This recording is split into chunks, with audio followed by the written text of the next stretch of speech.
3, 2, 1.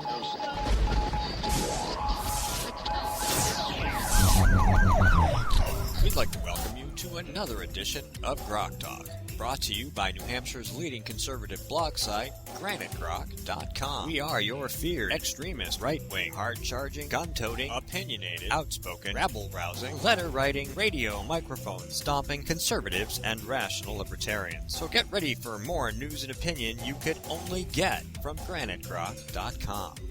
GrokTALK.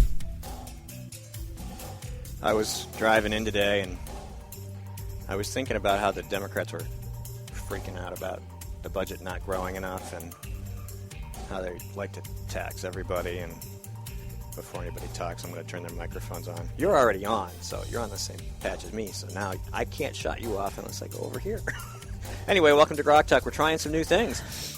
He can reach. Yeah, we've got more headsets. We've got the other board fired up. We're recording on 2 digital devices as a test.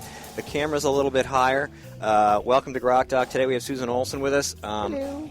We also have Yvonne Dean-Bailey coming in. She won her primary, and she's got a special election coming up. We want to talk to her. And, of course, Jody Underwood's coming to talk to us about Croydon and school choice. Yeah. So those will be the things that I must say, I am writing for Watchdog Arena at watchdog.org, and the post I wrote about Croydon school choice, so far the best well received. So it's an excellent thing. We want to talk about it. Details. Yeah. So Absolutely. We'll get into that, and of course Susan is here to do a two-way update. We'll do some legislative stuff, and then in the final segment we'll talk about squirrels. And that's what we do here at Yay. GrokTALK. And please, by all means, go to granitegrok.com, because that's where we do most of our heavy lifting. And if you like this program and you want to listen to the previous versions of it, go check out iTunes, Stitcher, Spreaker, TuneIn, iHeartRadio. Of course, we are also on YouTube and Ustream. Mm-hmm. That's all the new stuff. So come check it out. So does the more shorn Steve like the higher camera? Steve wanted the camera higher. Why? Because it was pointing up his nose. So okay, after 92 episodes of it pointing up my nose, yes, I have decided to elevate it a little. And of course, we're using such a high-tech way of doing it. We have an empty coffee. No, it's not empty. There's coffee in there. Oh, well, that's even better. That's more of a base. More stable, yes. Yes. Yeah. And it's good coffee. Coffee. Colombian coffee. It's 100% I'm turning myself Arabica beans. Ah, yeah. Arabian beans from Colombia. And don't. So would Arabian they check the box for beans. Hispanic? Well, you can Muslim. get Asian be hot biracial. sauce that's based on peppers that were originally grown in South America. So what difference does There it you make? go. You know? And made in California. Right. Sriracha mayo. I New have York got to try City. it. What? Sriracha. That's good stuff. It's a hot sauce that's made in California.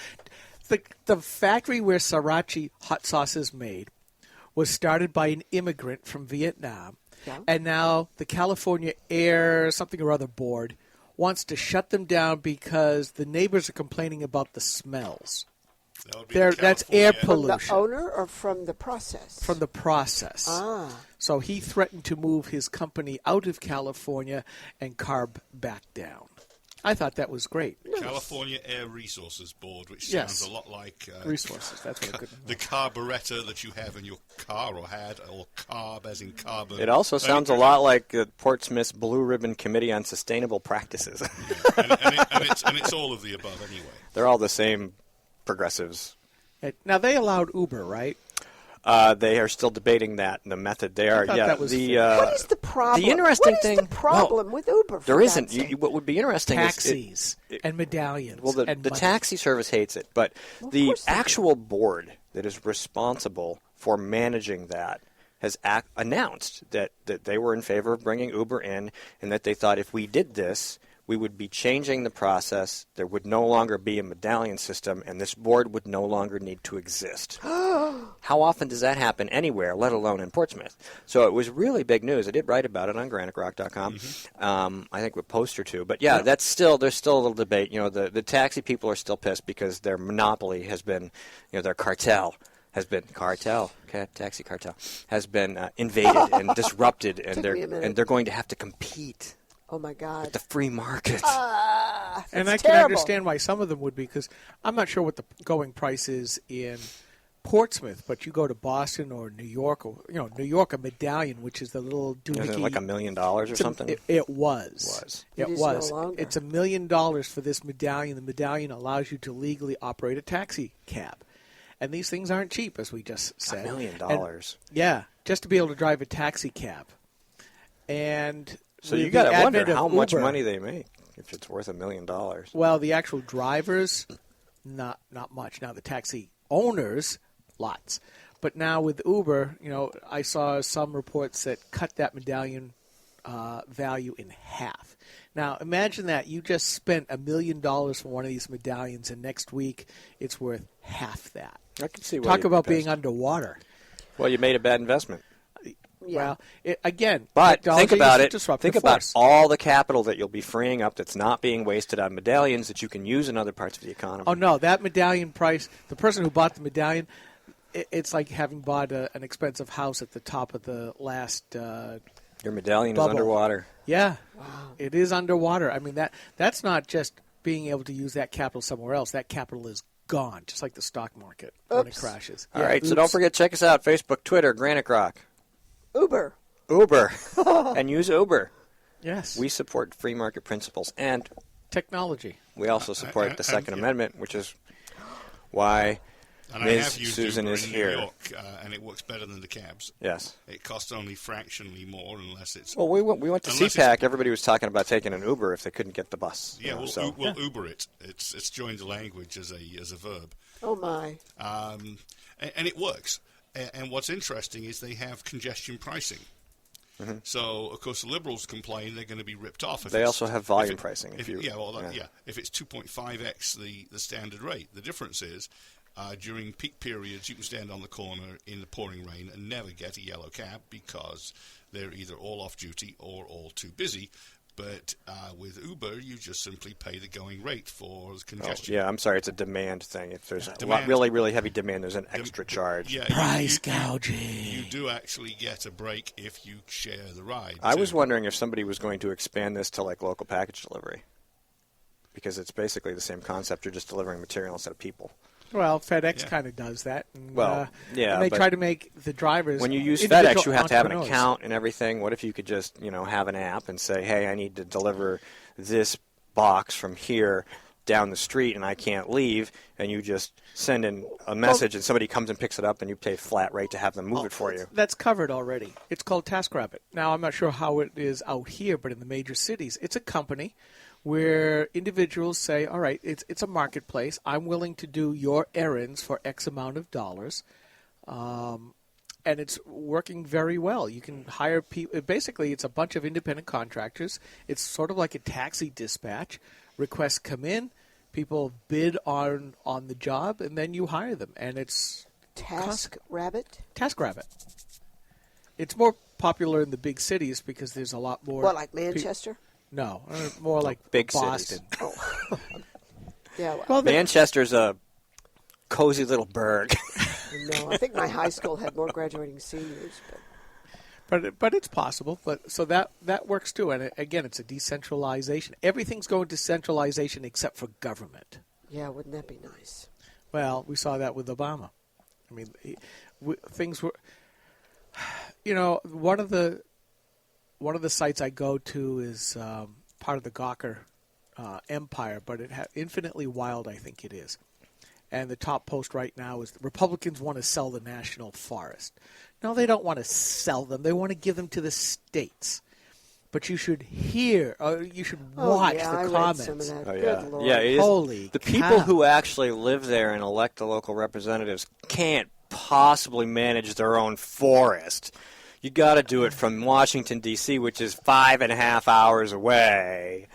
And what if the states just all stood up and said, we are sovereign, this is our territory? we did talk about this during the Bundy Ranch thing. Yeah. I mean, Yeah. really, if all the states, if your state just said, just your state, if New Hampshire got a governor and a legislature and just said, you know what, get out. Yeah, We could. I know we could. Yeah, And they can't do a damn thing. We would have to pay the cost of managing, and we would have to assume responsibility as citizens for that, but we wouldn't have to deal with their crap anymore. And that's the difference between us and the collective Democrats socialists because they don't believe we're capable of doing that. They immediately demean it and demonize it by saying, well, that's downshifting of cost. No, it's not downshifting of cost. It's downshifting of responsibility we should have had in the first place. We're already paying for it. Yeah. And by the way, let's refuse to pay for the Department of the Interior, which we don't need. I mean, we own the interior. What all these people don't seem to understand is that we as individual taxpayers, we just look up and we see all these people trying to raid our wallet. It doesn't matter whether we're looking up at our local folks, our county folks, our state folks, or our federal folks. He's looking up if you can't see. Oh yeah, I got to switch gears. This is preacher Skip. I'm looking up. Lord help my wallet. No, yeah, in supplication. Amen, brother. But you've got all these people coming down. It doesn't matter to the individual taxpayer what level of government is trying to take from your wallet. It's all the same result. It's money out of my wallet. I don't care whether it's the feds, the state, the county, or my locals. Yes, but I'm going to run for Senate because I'm going to go get your money back from Washington. Right. No, I don't want you to get it back from Washington. I want you to get it so it stays here in the first place. Yeah, I want you now to I sound like Steve. I want you to stop taking it. Yeah. Exactly. I would think that you would think that would be easier. I'm not, but I mean that would be something that somebody should run on. Well, I'm still waiting for somebody to run on it around here, but even at the local level, I mean, if I was going to run for the House or the Senate in the state, I would say the state takes your money for stupid stuff. I did run on that platform. I got defeated because the collectivists said, no, we want it to go through the town. I said, no, we ought to be keeping it more in people's wallets. Right, and that's, your job is to... And isn't it always been since the beginning? The state representative's job was to protect the state from the government, the federal government. That's kind of what their job was, and obviously that ship sank. Yes. Well, wait, sailed, burned, then sank. I mean, I think the most important article in the New Hampshire Constitution is Article 28A, which says no unfunded mandates. And it works both ways. They should be fighting any unfunded mandates from the government. Thank you, New Hampshire State Senate Republicans, for a Medicaid expansion. We because need somebody we got lots of that. to put the fun back in unfunded mandates. Well, one of the things you talked about Jody Underwood coming on to talk about Croydon in the article that you wrote. I don't know how many folks, forgive me, caught it, but... in that article, it mentions the fact that New Hampshire is not a home rule state. Yes. While the Department of Education, all these folks say, yes, local control, local control. Well, it's a myth because New Hampshire is what's called a Dillon's Rule state. And what that says is local government cannot do anything that it is not permitted to do by the state legislature. So, what's written in the statutes and what Croydon is relying upon to undertake its activities is correct. Now, if New Hampshire were truly a home rule state and my little town could give one of these to Merrimack County or to the government in Concord, that would be great. But right now, folks don't really understand. Forgive me for saying this, but folks don't really understand that New Hampshire and local government is controlled and dominated, period, stop, by the state legislature. You can't do what they don't let you do. Now, that was part of the reason for the unfunded mandate constitutional amendment, because the state can't force my town to do something unless it's paid for because of this Dillon's Rule concept. Yeah. However... Yeah, there's a big however. It's called enabling legislation. And this is what the tax exempts like the regional planning commissions and the New Hampshire Housing Authority and all of these guys, they get legislation passed. It says, and the select board may. So you can choose whether or not you want to implement these things.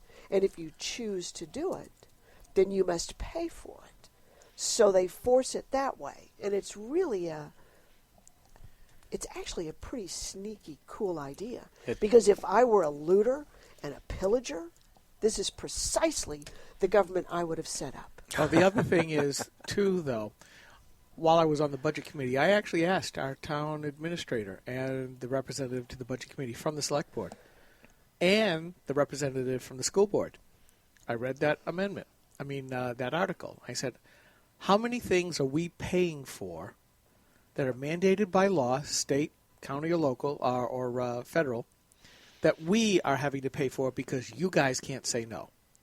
Do you know they refuse to look that up?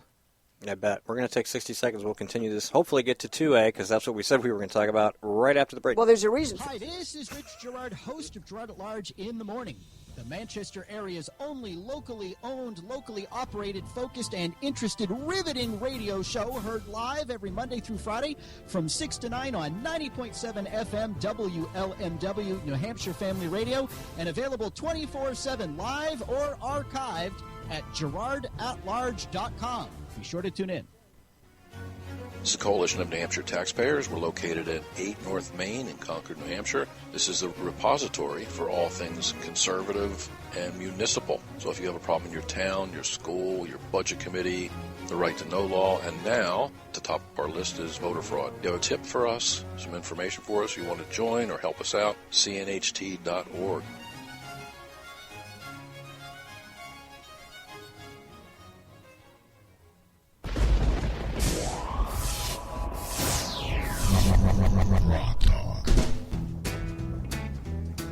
Welcome back to GrokTALK. Check us out, GraniteGrok.com, Facebook, and Twitter. I'm supposed to be tweeting, I think, and I haven't been. So, playing with my new board configuration, I have more things to push and slide and forget about. So we'll see how long that lasts. At some point, I'll screw something up, and it'll be funny. Yeah, I can see the training wheels on his PC from here. That's right. And I have all these cables hanging out everywhere. And so anyway, Second Amendment, New Hampshire, Susan Olsen.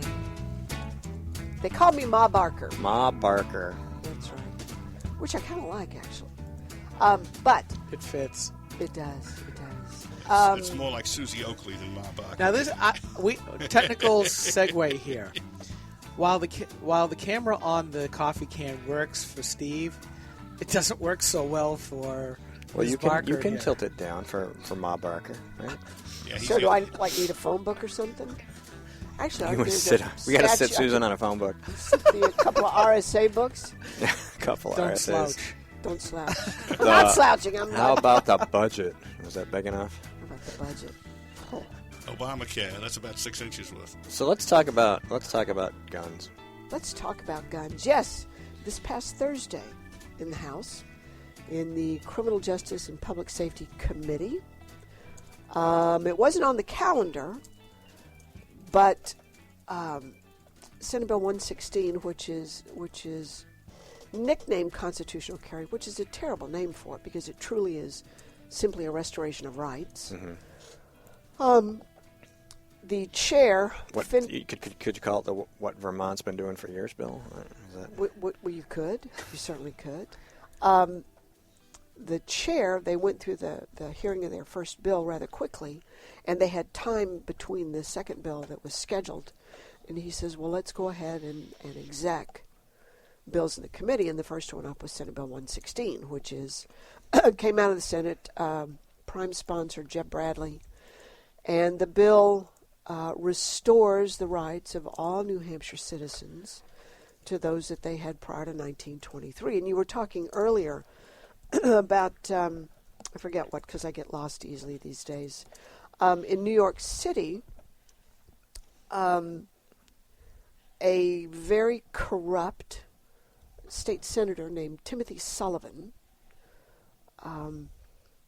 who also ran the Irish mobs in New York City, there were a lot of new immigrants coming in, and they were primarily from Italy, and they were challenging Mr. Sullivan's turf and authority in terms of whatever it is that mobs were doing back in those days. It wasn't drugs or anything, but it could have been... Liquor? It could have been liquor, probably liquor. Prostitution, gambling, loan shark. Maybe all of those. Protection. Probably protection more than anything. Birth control. Yes. Yeah, The hard way. But nevertheless, while in many instances in U.S. history there have been attempts to control the ownership of firearms, this was a pretty smart guy. He says, well, we really can't do that. But we can make sure that the only way, you can certainly own one, but you can't carry it around unless you have a license. So he got a law passed called the Sullivan Act that says, yeah, you can, your Second Amendment's fine. You can, you can own a gun. You can have a loaded firearm, but you can't take it out of your house unless you have a license. And we have to make sure that you're a suitable person. So all of this started back in New York in 1911, the Sullivan Act, and very shortly thereafter, this bill was taken up. This particular law was taken up by a group that sought to develop standardized template laws for other states, so people, going from jurisdiction to jurisdiction didn't have horrible things to overcome. This law got passed around this part of the country fairly quickly, and it landed in New Hampshire in 1923. And it was passed by the New Hampshire Senate, and in it didn't just target Italians, which was Mr. Sullivan's focus. It targeted unnaturalized foreign-born persons. And in New Hampshire, that was Irish and Italians, and it could have been Polish and other folk. But they passed this piece of legislation that says, yeah, we're not impinging on your right to own a firearm, but we get to decide whether you're suitable or not. So what this is almost 100 years of blatant legalized discrimination, ethnic, racial, gender profiling, call it whatever you want, but it's a discriminatory law that's been on the books and has been twisted by law enforcement and Dems and progressives to say, well, it's, yeah, you can own a gun, but, if we don't like you, if you're Irish and you drink, which is one of the things quoted in the documentation at the archives in this 1923 set of hearings, okay? You have raucous behavior and, I'm happy to share it with you. So Zandra Rice Hawkins of Granite State Progress likes profiling then? She likes discrimination. Absolutely she does. Okay? Democrats always like discrimination. Of course they do. Of course they do. And they fail to... D for Democrat, D for discrimination. D for dumbass. Dumbass. They discriminate between and of all races and minorities. No, but you can't say that. I mean, this helps us keep firearms out of the hands of people, criminals and felons and crazy people and all. No. Which in the 1930s, the Democrats would not have been afraid to say out of the hands of black people. Now they're afraid to say that. Well, they didn't.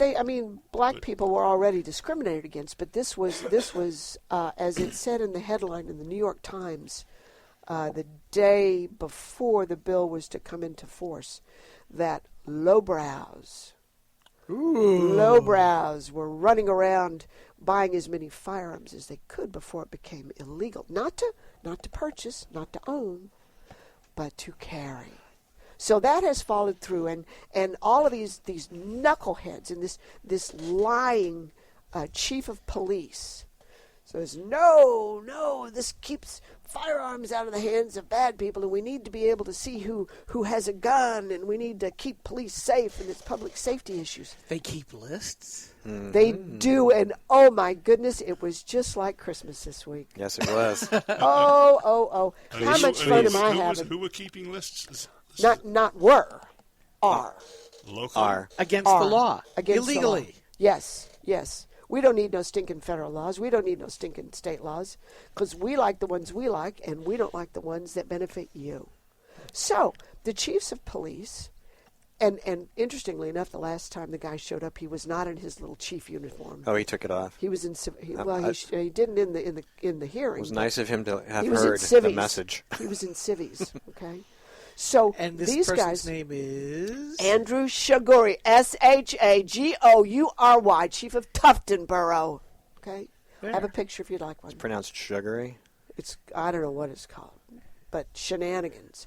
But this man either is so completely uninformed, and I'm prepared to give him the benefit of the doubt because I don't think there's an IQ test for chiefs of police. I'm pretty sure there isn't. There could be, but their lobbyists should know better. Well, they shouldn't be lobbying, period, with our tax dollars. But they're permitted by law, so that's a whole different story. But, so the chiefs and a lot of the associations, I'm not talking local chiefs, because I think most police are pretty good guys, okay? Can we get the Milwaukee County Sheriff as our chief of police everywhere here in New God Hampshire. bless him, yeah. But some of these guys, the chief in Franklin, who sticks around the State House all the time, trying to eliminate our rights, and Chief Shiguri and Stady Haggerty from the Department of Safety, they say, no, this isn't discrimination. No, this isn't profiling. We're the only ones who can say who's suitable or not. Excuse me? You're the only ones who can say who's suitable, and it's not profiling. It's not. We all know what that means. And this is why I'm very much in support of constitutional carry, because I don't want no damn He's piece basically of paper. standing at the rope line going, no. Exactly. No. Exactly. They're standing at the rope line. So the good news is that the bill came up to be exec, and Chairman Thole, who's the chair of that committee, who actually is a chief of police in Dalton, nice man, talked about the bill. There was an amendment introduced, an unnecessary amendment, but nevertheless it clarified some issues in the bill, where that for those people who choose to have a license, because it's optional now, and as a pistol instructor, I would always have a license because I'm going other places to teach, not just New Hampshire, but places like that. That he explained that this license would be optional, and we clarified in the legislation that we've replaced suitable, with something very crystal clear that says not prohibited by state or federal law.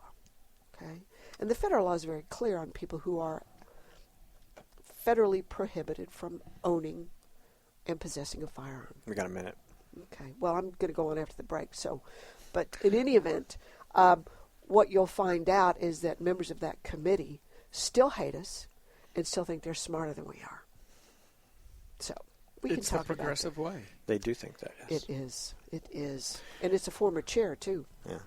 We are expecting Yvonne Dean-Bailey. I haven't gotten confirmation, but I believe she will be here to talk about her election and re-election. And then after that, we have Jody Underwood. And then after that, we have more of this, hopefully. Yes.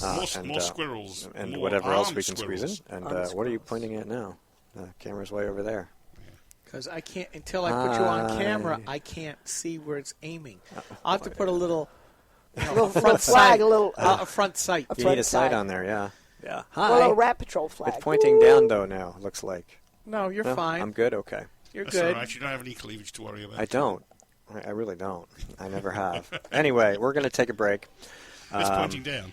It's GrokTALK, brought to you by GraniteGrok.com and the Coalition of New Hampshire Taxpayers. And we have Yvonne Dean-Bailey hopefully next. If not, we will keep talking about what we're talking about because that's what we do around here. Stay tuned. We'll be right back.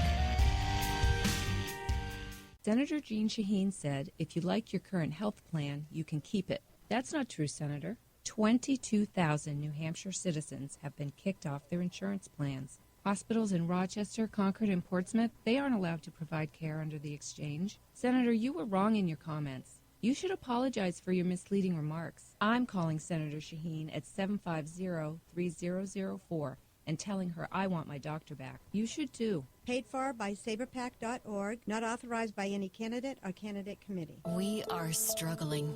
Rising healthcare costs are part of the problem. Senator Jean Shaheen helped create this mess we're in. As a state senator, her bill chased 21 insurers out of our state. It reduced our choices, raised prices for New Hampshire families, and when Jean Shaheen supported Obamacare, it limited access to 10 of our 26 hospitals, reducing our choices again. Tell Jean Shaheen she's made healthcare worse. Few things are as important as finding the right doctor. And under Obamacare, that's harder than ever. Over a third of our hospitals no longer available.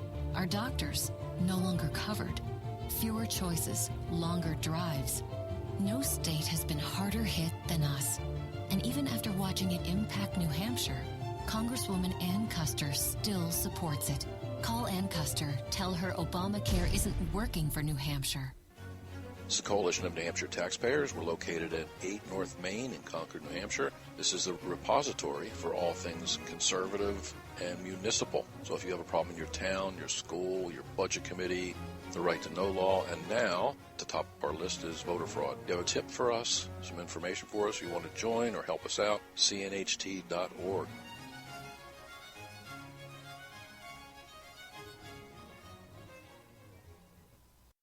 Three, two, one.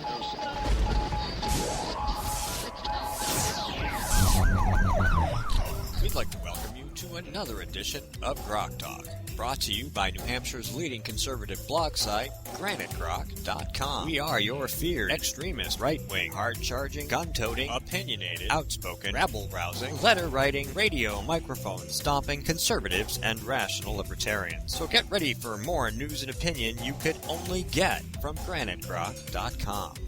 GrokTALK. We got guns. We got guns. We're talking about guns. Dementia. We got to turn your microphones on. We got young guns. We got young guns. Boy, That is what we do. Welcome back to GrokTALK. I'm Steve McDonald here with Susan Olsen, Skip Murphy, Mike Rogers.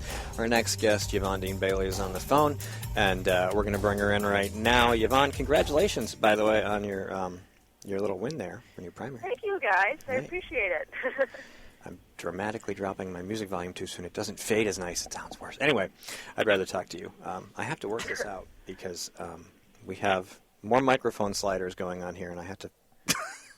You notice the difference in sound quality as I do this? Yes. So we have to... Unplug your laptop. We're getting that screech again, that static. I'm not going to unplug my Don't laptop. unplug anything. I know. What could possibly... Let's see what happens. What could go wrong? I'm going to unplug something. Okay, we're still on the air. Oh, it's it's better sound. much better. Okay, so I don't hear that. It must be coming from someplace. Anyway. Because the output of you're not hearing the output that we hear that goes through the audio board. Yeah, and it doesn't show up in the recording either. Let's talk to I don't know. Yvonne. Anyway, quit the inside baseball, guys, and let's talk to our guest. So you won your primary. Yes, I did. Good, and it was a pretty decent win. Yeah, it was a pretty big one. I think I ended up getting around 86% of the vote. Oh, yeah, that's Wow. That's pretty Way to go. Way to go, ma'am. Okay, so I appreciate it. when is the general? So the general will be on May 19th. So I believe the third Tuesday is May. Mm-hmm. Sounds right. Yep. And your opponent is? Yeah, so I'm running against Maureen Mann, she's going to be a tough one. I mean, she won in a special in January of 2008. She won in 2008 in the general, and then she won again in 2012. But I think she's going to stop in 2015. Yeah, and the AFL-CIO just came out and endorsed her, didn't they? Yes, this is true. So lots of union help. Yes. Gee, really? They do that? No kidding. She's going to have an open house on the 19th, and we can all stop in and ask her questions. She put that out. She's going to have an open house when? Susan the Bruce tweeted out that Ms. Mann is having an open house on the 19th, and we can come and ask her any questions we want. April 19th. Really? Yeah. What's going on with April 19th? Why is everybody picking this date? Well, because it's probably the first day that there's no snow on my driveway. Oh, anyway. All right, so, and your towns again? Yeah, so I'm running in Northwood, Nottingham, Deerfield, and Candia, which is Rockingham's 32nd district. Okay. Rock 32. I'm making notes. I have this down from the last time we were here, but, the odds of my finding those notes are pretty slim. So, are you getting some help? Yeah, I am getting a lot of help, especially from some younger folks as well. I think a lot of people are excited that we've got a young person running. Even some kids from the local high school are helping out, which is pretty great, too. Oh, that's nice. Yeah. People who usually wouldn't, or like high school students who usually wouldn't necessarily get into politics are either helping out because, I remember going to school with you, or so it's been great. So why would a young person run as a Republican to serve in the New Hampshire House of Representatives? Yeah, well, that's a great question. It's not the first time I've been asked. Well, for a couple reasons. I mean, especially being a young conservative woman, I definitely think that we need more representation, not only at the state level, but across the board. I mean, it's not too often that you find a 19-year-old conservative woman, and I think that our views need to be advocated at the State House as well. Well, how did you become a 19-year-old conservative woman? Right. That's actually a really good question. I think it started when I was in around 2008. That's when the whole, obviously, the Obama mania began. And I remember I think I was in 7th grade or 8th grade then, and I remember being one of the only students in class who was not too sold on everything that was going on. I mean, were you sent home or punished because of it? I actually was. I was. I vaguely remember on the inauguration day, my friend and I may have boycotted. Oh, my. Not boycotted, but I mean, we were 12 or 13, and we had to watch the inauguration in class, and we were a little bit bitter. My we may have goodness. worn McCain shirts, actually. Good girl. Yeah. Starting young. So you've got a pretty decent group of peers there in that district, I think. Yeah. Yeah? Absolutely. So I don't know if are you talking about like representative-wise? Yes. Or? Yes. Yeah, absolutely. I know James Spillane has been very helpful. Bruce Hodgson's been very helpful. Joe Duarte. They've all been really helpful and really excited, and we really want to keep the seat in conservative hands. So we're working hard. So how do you politely, as a 19-year-old woman, take on a cranky old Democrat woman? Well, that's for us to do. You don't have to answer that. That was just a cheap shot. Hello, Maureen. Okay. I know. I'm just trying to focus on the issues and just talk. Just go and talk to as many people as possible. And at the end of the day, I mean, it's a very conservative district, and just pointing out her voting record to people and just saying, like, this is the person that that's been elected for this district 3 times, and look, I mean, her votes don't represent our district. You can claim bipartisan, but at the end of the day, when you get up there and you vote another way, that's what's on record. Yeah, it's funny how that works, isn't it? I think turnout's probably your most important. I mean, if you can just get people to show up who are Republicans to vote, you should be able to beat her. I know that if the unions are out knocking on doors, they're going to be working hard to keep the seat. They want the seat. They need Sean Jasper needs another advocate. So they're going to want to work hard. Like I said, I mean, I know you're probably getting help. Who else is helping you? I mean, you need people out doing door hanging and door knocking like crazy. Standing at the dump with just signs. Like look, just please go vote.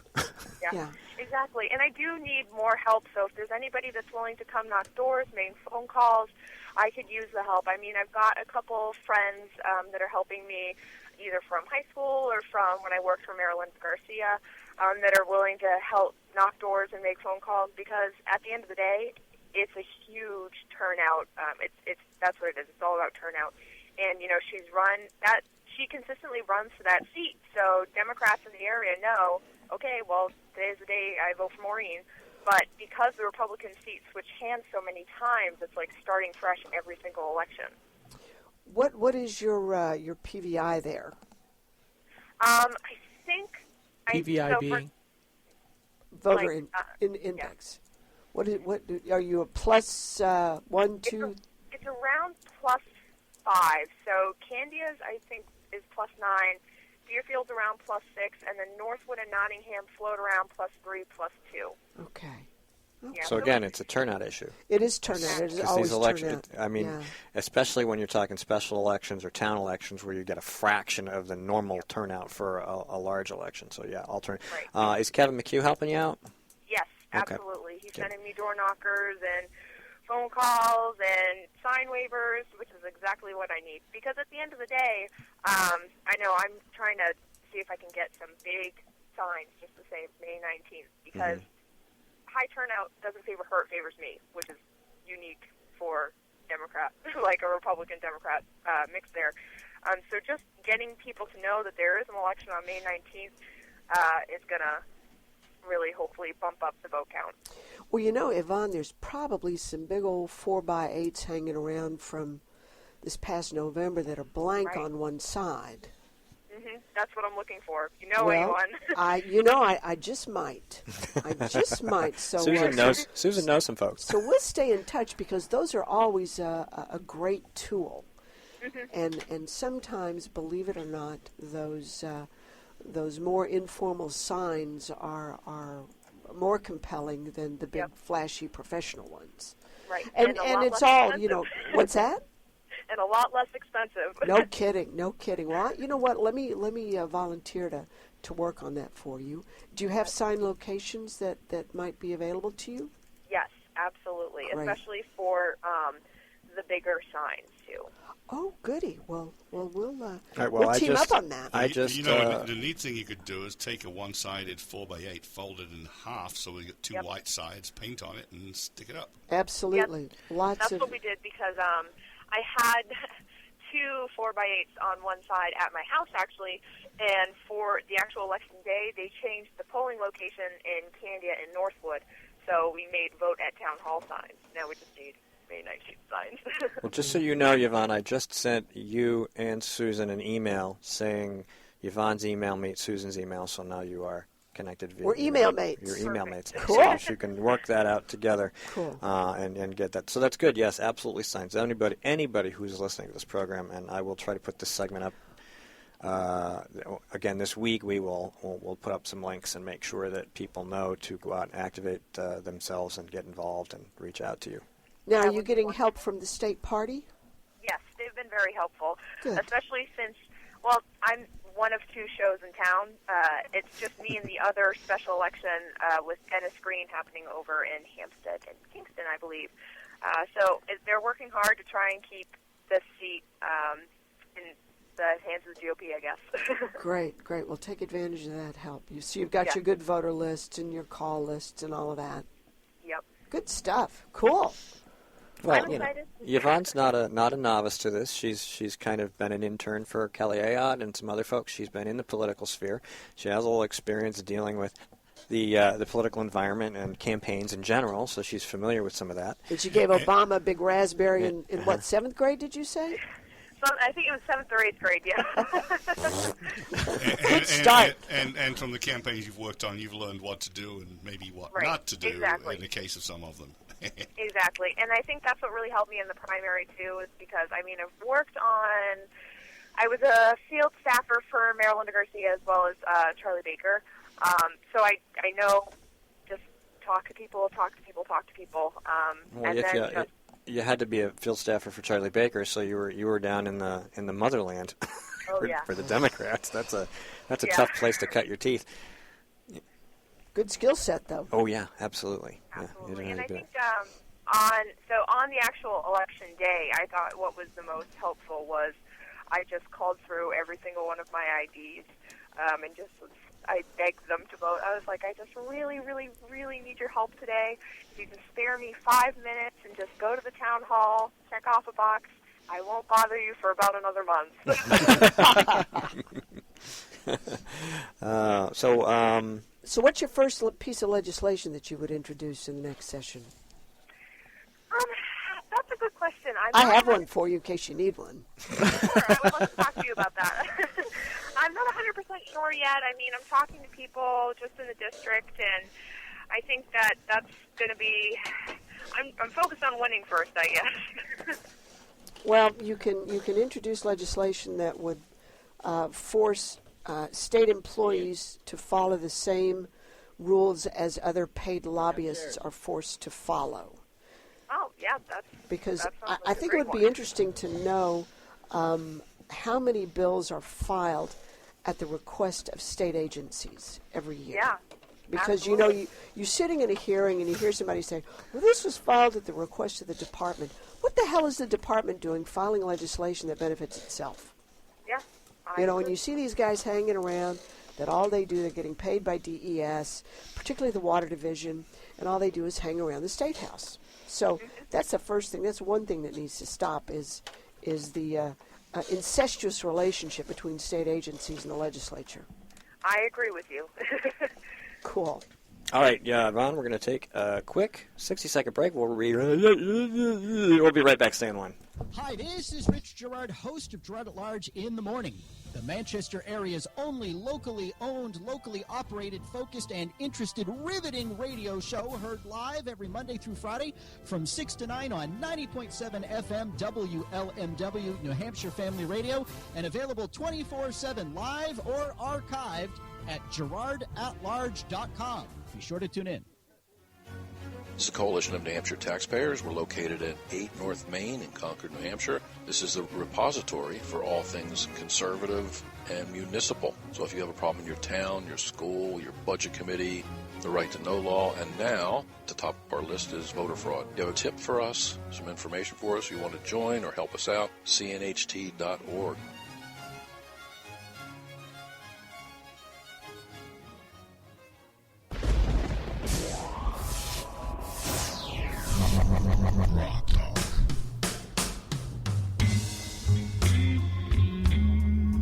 We are GrokTALK. Sorry.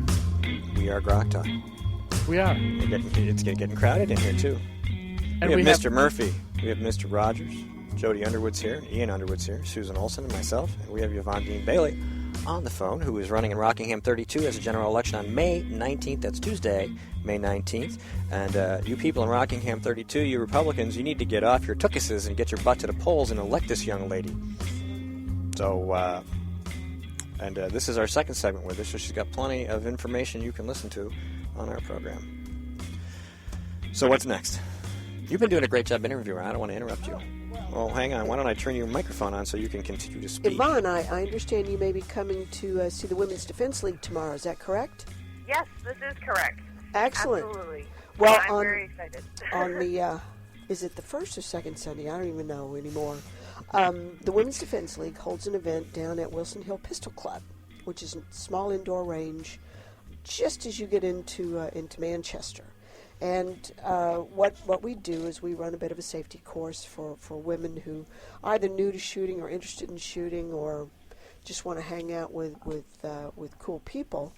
And from there we take them onto the range and teach them, safety and try to get them enthusiastic about the shooting sports. And I understand you're a big 2A supporter. Is that correct? Yes, this is true. But I'm also still learning. I don't have a lot of experience, but I'm a huge Second Amendment supporter, so I'm definitely interested in doing some more stuff with you guys. Well, I think that the class is full tomorrow, but coming in and listening to the presentation, we have two team teachers tomorrow, Miss Kimberly Morin and Margot Keys are going to team teach the safety aspect, and it's a great afternoon.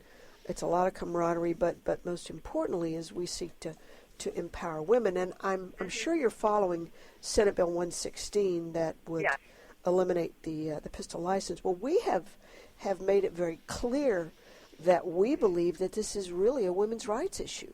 Right. That in fact the elimination of the license requirement would restore women's rights to where they were before 1923. Right. And all the lefties and the Dems and the WACs and Zandra Rice Krispie Hawkins says, oh my God, we want women to continue to be victims and not be able to defend themselves. And I find this just astonishing. Has anyone talked to you about that bill, or have you tried to explain it to someone and not have their head explode? Yeah, absolutely. And I've actually tried to explain it on my own college campus.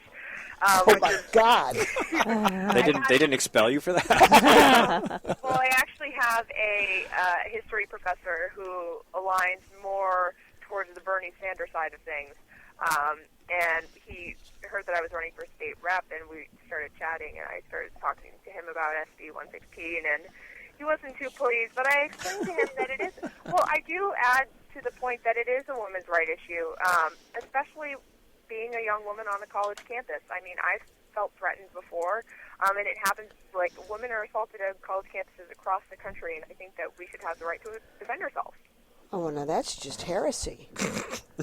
We had, in fact, at the hearing on Thursday, there's this Democrat rep who, in fact, used to be the chair of the committee.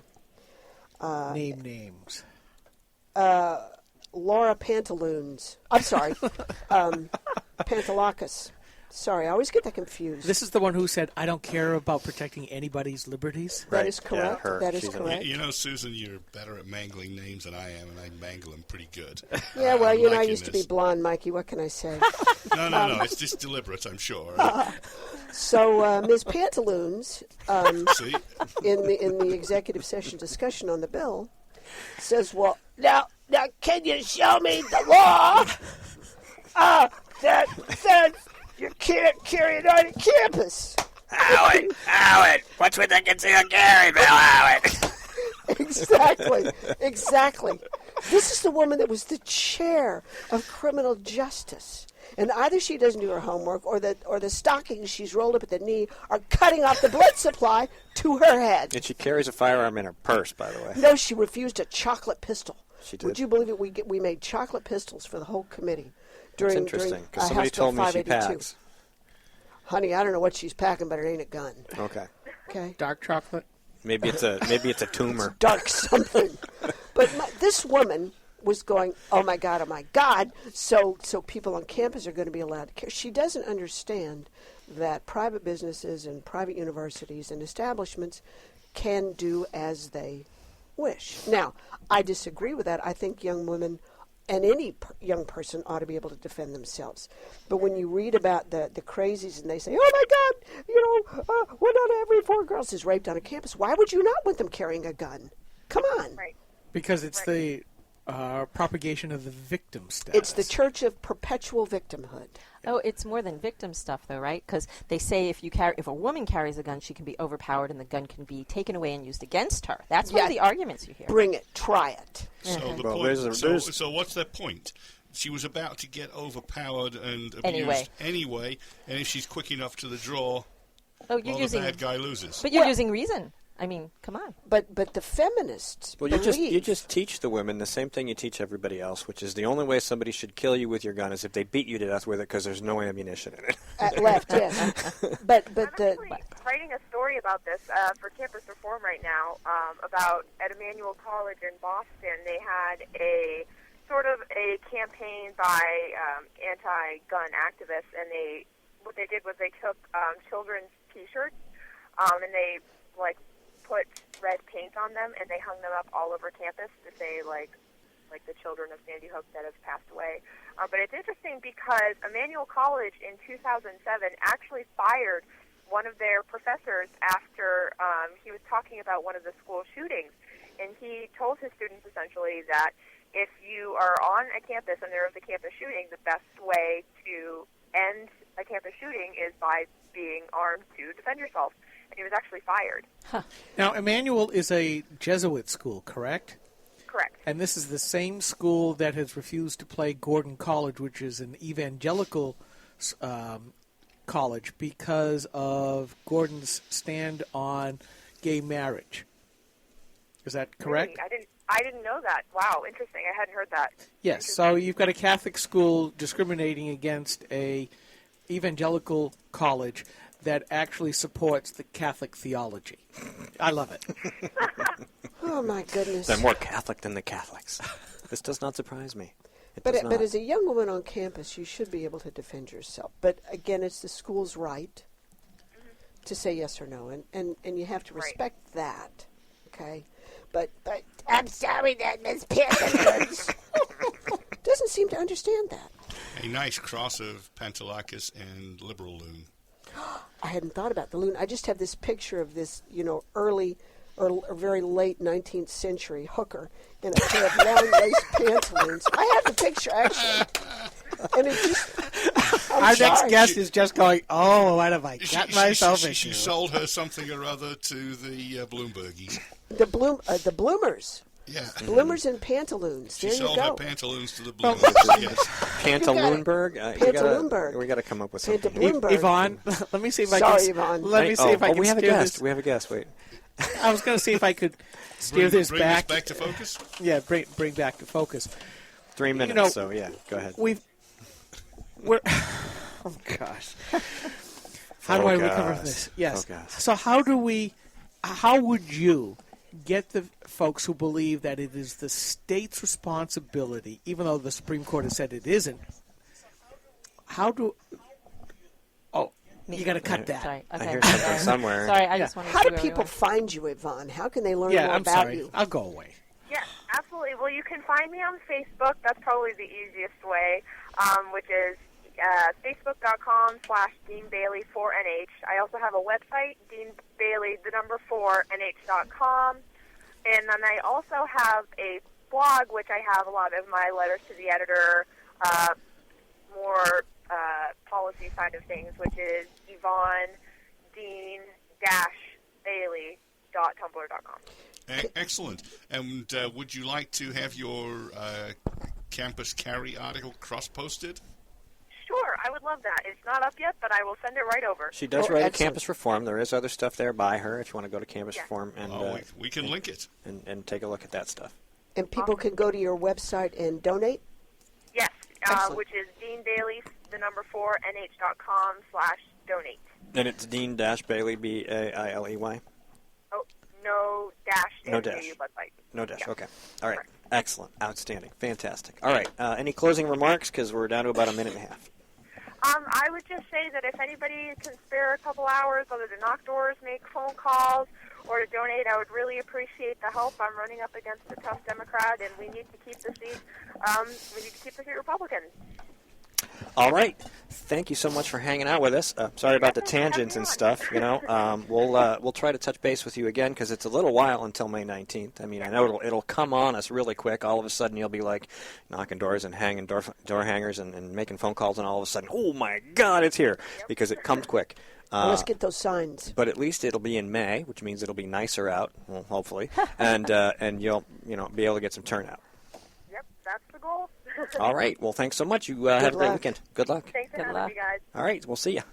Bye-bye. All right. You guys heard her. She needs some help. I want you to... Oh, Jane's here. Jeez. We need more chairs.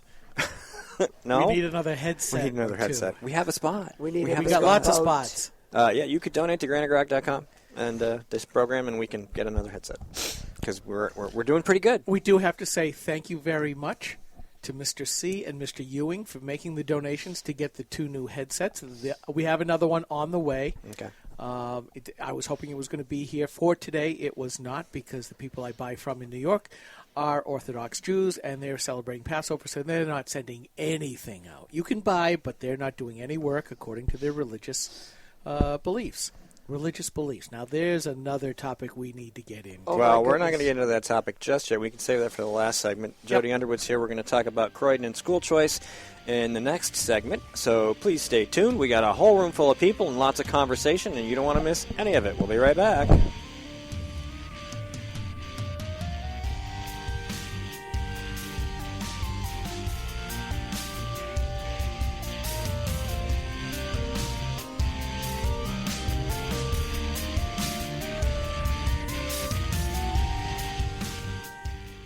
Senator Jean Shaheen said, if you like your current health plan, you can keep it. That's not true, Senator. 22,000 New Hampshire citizens have been kicked off their insurance plans. Hospitals in Rochester, Concord, and Portsmouth, they aren't allowed to provide care under the exchange. Senator, you were wrong in your comments. You should apologize for your misleading remarks. I'm calling Senator Shaheen at 750-3004 and telling her I want my doctor back. You should too. Paid for by saberpac.org, not authorized by any candidate or candidate committee. We are struggling. Rising healthcare costs are part of the problem. Senator Jean Shaheen helped create this mess we're in. As a state senator, her bill chased 21 insurers out of our state. It reduced our choices, raised prices for New Hampshire families, and when Jean Shaheen supported Obamacare, it limited access to 10 of our 26 hospitals, reducing our choices again. Tell Jean Shaheen she's made healthcare worse. Few things are as important as finding the right doctor. And under Obamacare, that's harder than ever. Over a third of our hospitals no longer available. Our doctors no longer covered. Fewer choices, longer drives. No state has been harder hit than us. And even after watching it impact New Hampshire, Congresswoman Ann Custer still supports it. Call Ann Custer. Tell her Obamacare isn't working for New Hampshire. This is a coalition of New Hampshire taxpayers. We're located at 8 North Main in Concord, New Hampshire. This is a repository for all things conservative and municipal. So if you have a problem in your town, your school, your budget committee, the right to know law, and now at the top of our list is voter fraud. You have a tip for us, some information for us, you want to join or help us out, cnht.org.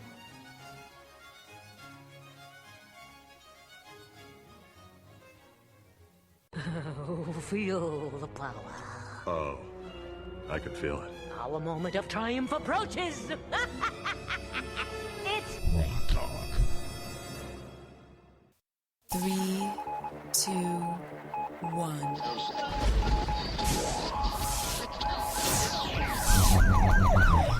We'd like to welcome you to another edition of GrokTALK, brought to you by New Hampshire's leading conservative blog site, GraniteGrok.com. We are your feared extremist, right-wing, hard-charging, gun-toting, opinionated, outspoken, rabble-rousing, letter-writing, radio microphone stomping conservatives and rational libertarians. So get ready for more news and opinion you could only get from GraniteGrok.com.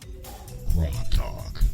All right, room full of people, lots of talking going on, and we're very happy to have you as listeners, whether you're listening live or on the podcast. Thank you so much for tuning into GrokTALK, brought to you by GraniteGrok.com and the Coalition of New Hampshire Taxpayers. Check out cnht.org, make a nice little donation into their tip jar, because they do a lot of work for a lot of towns, and they can't do it without your help, and we certainly can do this, but we would like your help anyway, because we always need more equipment. Never ends. Anyway, we're still trying to figure out the best mix for portable activities. Well, we're working toward that, and, yes. we're getting there. We appear to have freed up the digital recorder so we can take that out of the loop whenever we need to. And at some point, we will have a mobile and a fixed. And we'll have enough equipment so that we don't have to steal from one to the other. We've got enough equipment to do separate items one at a time. Mm-hmm. And then, of course, we are still working on the more smaller, compact mobile version of something to even if it's just to go and record an event or just live stream it without the interviewing. Right. Yeah, because Mike likes to paratroop it small, and Skip likes to lug it battlefield prepared. Yeah, he's Special Forces, and I'm the... He's like Pink Floyd on tour, 18 trailers, Yeah, getting close to... Where'd you put the semi so we can bring the stuff in to do the program? He's the tank battalion. That's right. There you go. Suburban and all. So we have Ian and Jody Underwood here. Jody's here. She's on school board in Croydon, and we've had some wonderful things happening up there. And I recently wrote about it at Watchdog because I had gotten wind of this, and I started looking everywhere at all and following Facebook and looking on the great school sites that we have that talk about the education issues in our state and around the nation. And it turns out that Croydon had this really great idea where they would let parents and students decide where to send them to learn stuff and fill their heads up with information, and it turns out that it's just everything's nice and legal and pretty, and really it's going along nice. Any problems? Yeah, of course we have problems. Of course you have problems, because the state's like, how the hell did they do that? That's right. Exactly. That's so why don't you preface what happened, how you got here real quick, and then we'll talk about the problems. Yeah. So Croydon was in an area agreement with Newport Schools, and it was one of these 10-year contracts that goes on in perpetuity unless you do something to stop it. And so about 7 years ago, we started stopping it, and this year we finally did. And we instituted school choice as the alternative to being in an area agreement. Area agreement basically says, just for those who don't know, that you promise to send all your kids to that school district, and they promise to accept them all. So we weren't happy. The parents of Croydon weren't happy with the Newport schools, and they wanted other choices. So they said, yes, let's do school choice. And we were required to come up with a plan that. What are we going to do instead? And we had to run it by the state. They don't really get to approve it or not. They just get to make their opinion about it, which has to be publicized to the town, and then the town votes on it, and that's the ultimate thing, that the town votes. And so we did. We voted on it. The town had some problems with our plan, that included that we had included in our list of schools a religious school, and they said no, you can't do that. Separation of church and state. And I thought, wow, let's fight the right fight, because like I would have loved to gotten into that conversation with them. But separation of church and state has nothing to do with this particular issue. So we removed religious schools from the list, but we included private schools. They never once mentioned that private schools would be a problem. We went through this process for 7 years. They gave us 2 rounds of feedback on the plan, and they never once mentioned it. I guess in the fall, Newport was having some problems this year. Newport was having some fiscal problems, as they often do, and it seems to me they just wanted to blame Croydon for their problems. And so they wrote to the state, and they were like, well, we think that Croydon didn't withdraw from the area agreement legally, so it's not done. And by the way, they're sending their kids to private schools. So now we have to make sure that every I is dotted, T is crossed about the ending of the area agreement, and we don't have any reason to believe that won't, get completed. But this private school issue came to a head because of this one little sentence in that letter that their lawyers sent to the state. And so Virginia Barry, the commissioner of the State Board of Education, wrote a letter to our superintendent, and we've had a number of different superintendents over the years, so the different ones have gotten different letters, saying that you may not pay. Well, actually, in the fall they sent a letter saying, we hear that you're sending your kids to private schools. Please tell us which schools and how many kids. The numbers are interesting, too. Croydon's a very small town. We have a population of 750 or so total. And so this year, the number of kids going to private schools are, I believe, 4. 3 are going to Newport Montessori, so it's a middle school level, and 1 is going to KUA, Kimball Union Academy, and that person is a senior now, so this will be the last year. And I honestly don't even know if it's a boy or a girl, but they had been there the whole time, so they lucked out this last year. Oh, so also what does it mean? Croydon basically said we would pay up to Newport's tuition, right now, our anchor school's tuition, and we named Newport as our anchor school because most of our kids go to Newport. If most of our kids ended up going to a different school, we might change our anchor school, and that's all in our plan. I know I'm going off in different directions, but I feel like... See, I understand because I did the research already and wrote the article, but for people who don't understand what it is they basically are able to, the town uses education tax dollars from taxpayers, and that tuition base is your anchor school, and that's how much you get no matter where you send your student, and then you pay the difference if it's more. That's the key. And if it's less, the town saves money. Exactly. Okay. That's exactly right. So anyway, total of 4 kids, and in fact, only 1 new kid did not remove themselves from the Newport schools this year. So there's really a difference of 1 kid this year. The other ones, 1 had sent their kid to Newport Montessori. It's the last straw. Before, yeah, right. To Newport Montessori the prior year because they didn't want transitions to happen. They were willing to pay the tuition for 1 year, knowing that Croydon would move to choice the following year. So 2 kids maybe you could count. So, and 1 kid went to another public school this year. So 5 kids total didn't go to Newport schools. So I just got myself off on this tangent, and I forgot. That's what we are. The ADD bunch of bloggers. Don't worry, you're in fine hands. Anyway, so this letter from Virginia Barry? Letter from Virginia Barry. Said, so first asked which schools and how many kids, and we wrote that letter back and answered her question. That was back in November. And then in either January or... I was going to say, it was late January maybe? Or February, yeah. They basically said cease and desist. You may not pay the tuition bills. And the SAU basically caved, and they said, they figured they need to follow the state. According to RSA, they need to follow the school districts. So, you know, what we tell them to do. So there's a funny thing going on here, right? They want to be within the law. We think we are within the law. So we we also said, give us the checkbook. Question. Yeah. Your SAU should be reporting to you as the school board. Right. But instead, they've decided to follow the state educational industrial complex. That's right. So, has a letter of reprimand been sent to the superintendent yet? From us? Yes. No. Has he been given a tongue lashing, or her? This is the 2nd superintendent this year, by the way. Maybe there's a 3rd in your future. Right. Well, they're all like, what did I sign on for? And actually, she's loving this. The good. current one. Good. I mean, she wants to stay within the law. She's brand new as a superintendent. She's afraid of losing her license, and that's what this comes down to. Well, that's a reasonable thing. It is, and I respect that. I do. But there's a number of buts. I completely agree with you. You also have to understand that the SAU that we're in is the SAU for both Newport schools and Croydon schools.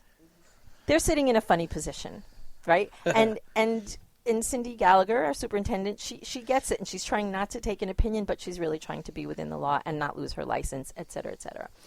And so the whole SAU board gets to tell the superintendent what to do, not just Croydon. See, that's the funny part. And what's the split membership-wise? 5-3. Yep. It's not. They can ignore us if they wanted, right? And they have said that in public, and it's like, really? Okay. So what happened was, Cindy calls me and says, so this is the letter that we got, and so on. I was like, really? So Virginia Barry is willing to let kids get transferred out of school in the middle of the year? Is she really not thinking about the kids? Because isn't that supposed to be her number one thing, is that kids get an adequate education? No. Well, sure, no, but ostensibly, yes, right? Politically, yes. And I said that to Cindy. Cindy mentioned that to Senator Little in a conversation the same day or the next day. And Senator Little went to Virginia Barry the next day and said, you really need to think about this. And she withdrew her edict for this year. Cool. The kids can stay in the private schools for the remainder of this year. Oh, so you're willing to bend the law for that? I see. Right? Either it's against the law or it's not. It's not against the law. That's the whole thing. And that is the whole thing. And we're getting to that. So that's where we sat there. We hired a lawyer. Now, the in-the-system school lawyers, this kind of thing gives them conflict of interest because they represent many receiving school districts and they don't want to lose their job. Again, I respect that. So we found somebody who's slightly outside of the system, Chuck Douglas. Former state Supreme Court justice. That's correct. Yes, who is very handy in situations like this. I think that the adjective du jour is gravitas. Or wild man, one of the two. Okay. And he wrote it was just a great letter, wrote it to Virginia Barry. And I'd like to tell you some of the things that were said in it. And it was sort of head-to-head, right? Can we post it? The letter? Yeah, sure. Sure, of course. I think I have a copy of it. Okay. I'll check. I think the Union Leader posted parts of it, at least. Okay. It is. There's bits and pieces of it in articles or littered in papers around the state. So, yeah, I included parts of it in my post. So, yeah, definitely. Tell us what he said. Yeah, sure. Great. So, all right. So, to start, he looks at, she cites a number of RSAs to support her position, right? And so the first RSA, okay, you'll be laughing more later. Okay, so the first RSA is 193.1. Virginia Barry claims that it says that districts may only assign students to public schools. Chuck Douglas says this is inaccurate. RSA 193.1 defines the duties of parents to ensure school attendance. So let's start there. More. Virginia Barry only cites the portion of that statute that states the parent's responsibilities. She failed to cite Section A of 193.1 that clearly states that private school attendance is an exception to attending public school. And I'm going to throw out the numbers in case anybody wants to look them up as they're listening to the show. And so I'm just, really? How could she omit that part? Oh, because it goes against what her argument is. But does she really think people aren't reading? Yes, she probably does, right? All right, well, she's in for a surprise. Okay, so words have meanings. And that's where Ian comes in. That's right. Is it a coincidence that I'm married to this man? Anyway. She ought to be shaking in her boots. Most of the time, you can't see the strings. That's right. Yeah, sometimes you can, though, right? Okay, so that's RSA. You got me on low there, Steve? No, I can hear you fine. Okay. He has you on low. He's got your headphones. I only have your mic. So go ahead. You can continue talking while they work. Keep going. Okay. So, next one. So Virginia Barry cites RSA 193.3 and concludes that if a parent petitions a district to assign the child to a different school as a result of, quote, manifest educational hardship, and the quote is in the RSA, the district must make an assignment to a different public school. That's what Virginia Barry said, that the district must make an assignment. Chuck Douglas says this is also inaccurate. The portion of RSA 193.3 she included to support her argument says may order such a child to attend another school or to attend school in another district. May, must, they start with the same letter. And they're 4 letters, right? Oh, no, 3 and 4. Yeah. Damn it. Public school education. Sorry. You're counting letters like Joe Biden does. And what's more, it doesn't say public schools in that particular place. So it doesn't say must, and it doesn't say public. More, RSA 193.3.2 states that each school district shall establish a policy, quote, which allows a school board to take appropriate action, including, but not limited to, assignment to a public school in another district. But not limited to is the key phrase here. We can do what we think is best for the district or the children, in fact, and in fact in the other order for the children and the district. So, at another point, she also stated in her letter that private schools don't meet the adequacy requirements, blah, blah, blah, but yeah, they do. First of all, the ones that we're using are what is the word? They are approved schools. There's 2 levels of approval, and we can talk about that, but they are approved. So they're saying it's okay to send your kids there, except not in this case, right? So it's kind of funny.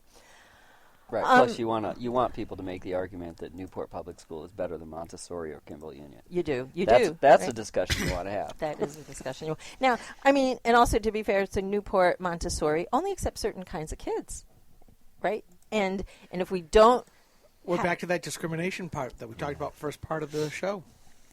I missed that. Yes, you can listen. Okay, that's fine. So you know what? We'll take 60 seconds, and while you gather your location on your paper there, and we'll be right back. Stay tuned. This is GrokTALK. This is good stuff. We like this. I'm going to find the right button to push.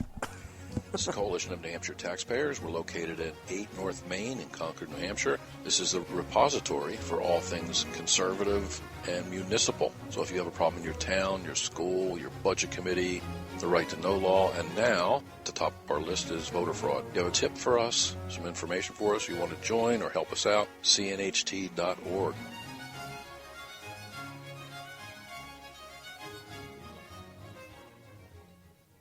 Hi, this is Rich Gerard, host of Gerard at Large in the Morning, the Manchester area's only locally owned, locally operated, focused, and interested, riveting radio show, heard live every Monday through Friday from 6 to 9 on 90.7 FM WLMW, New Hampshire Family Radio, and available 24/7 live or archived at GerardAtLarge.com. Be sure to tune in.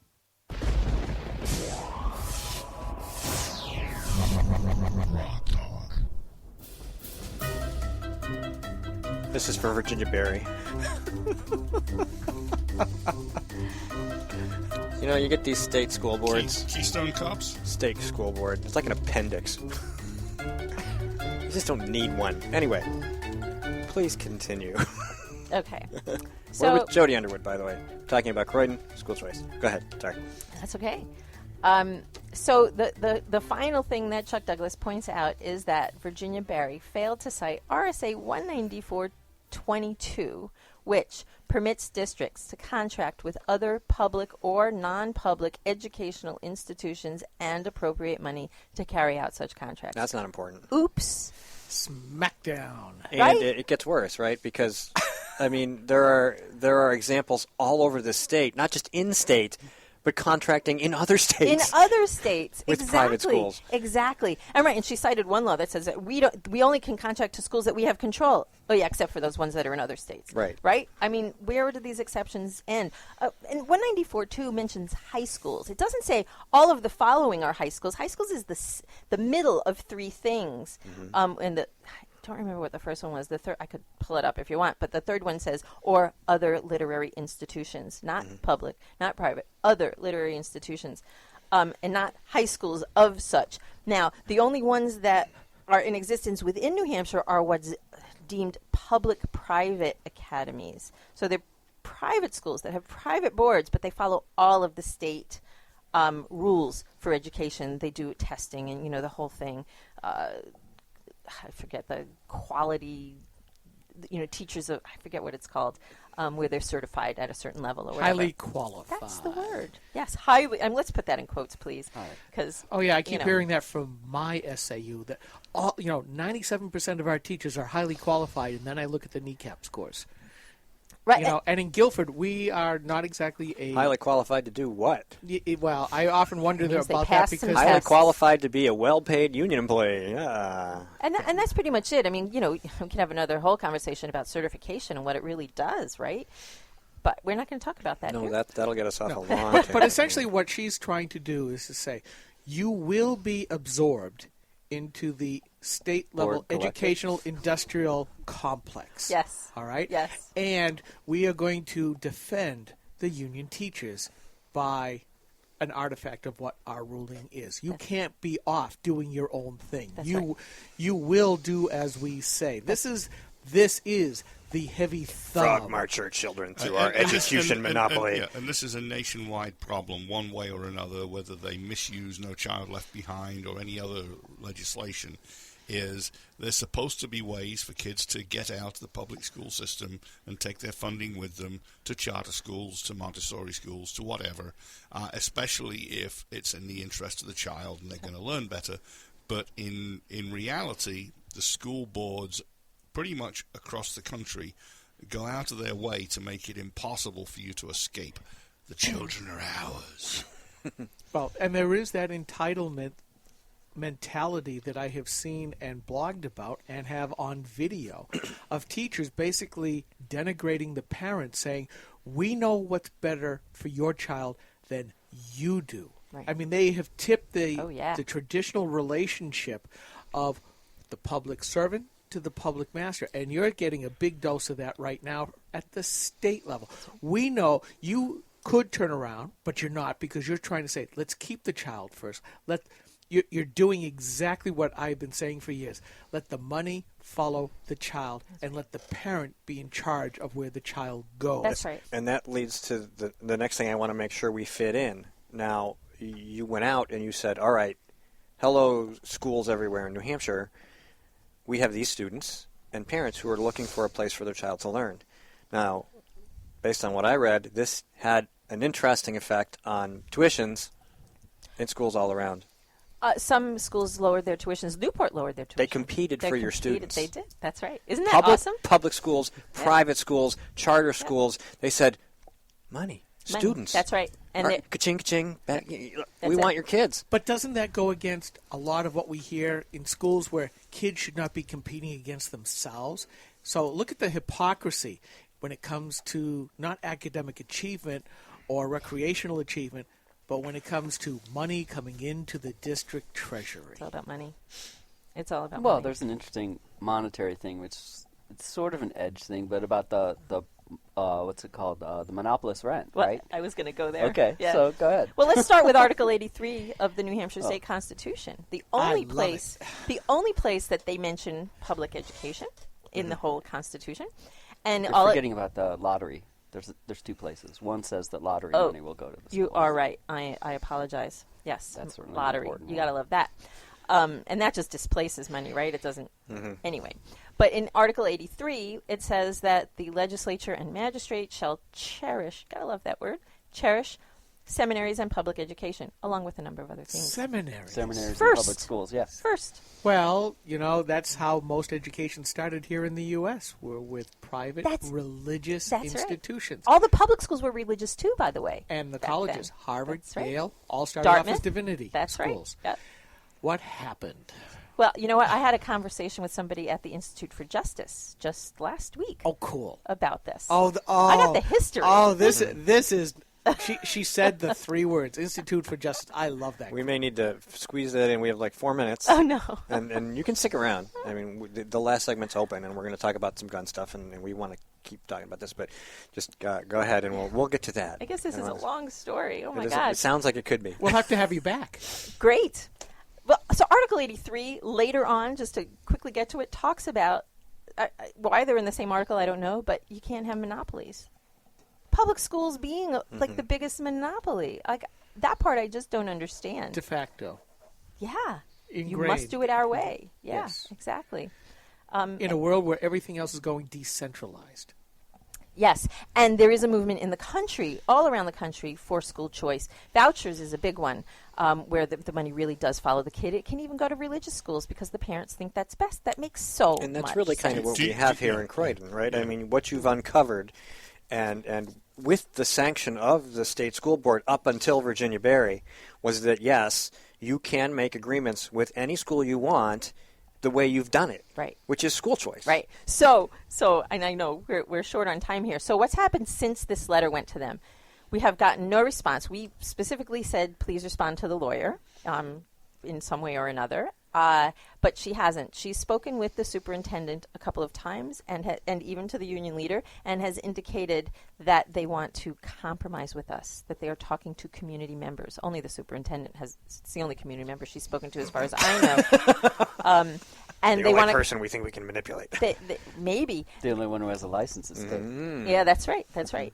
So they want to compromise. The compromise we understand, again, not in writing yet, but what we hear is that they would like the Newport Montessori. They would like to, this is great, turn them into a charter school. Now, what? Yes, that's what, and they have no interest in becoming a charter school, by the way. But We have vase. But there's apparently a law that says if you're a private school, you cannot directly become a charter. You can close and then become a charter. Virginia Berry has said that she would make that happen quickly, so they don't have to. She obviously has a phone and a pen. So she can, right? She can bend some laws, right? But not ones that are actually within the law. Only She if can't we allow let those her. to happen, right? So that's not going to happen. And I got to tell you, excuse me, I don't know if she knows what she's talking about, but if you spend even 5 minutes cruising the school choice interwebs of New Hampshire, she's out of her mind. These people are going to come down on her like a ton of bricks. She's going to be gone. There's way too much political pressure to be brought to bear against elected officials who will then say, Virginia, go work in another state. You know? She doesn't know what she's doing, which is fabulous. As much as though a Democrat governor will try to protect that, if this Democrat governor that we have right now wishes to run for a higher office, she understands that she has to get Republican voters to vote for her. She can't do it all on her own, or the mushy middle, as they oftentimes call it. And a lot of those folks, you know, this is the iPad, Apple generation that, you know, we're not going to kowtow to convention. Even the new convention of the unconventional, or however many recursive ways we want to go about this. Right. I got a little tidbit for when we come back. Did you know that one of the better market choice school districts in the country is San Francisco?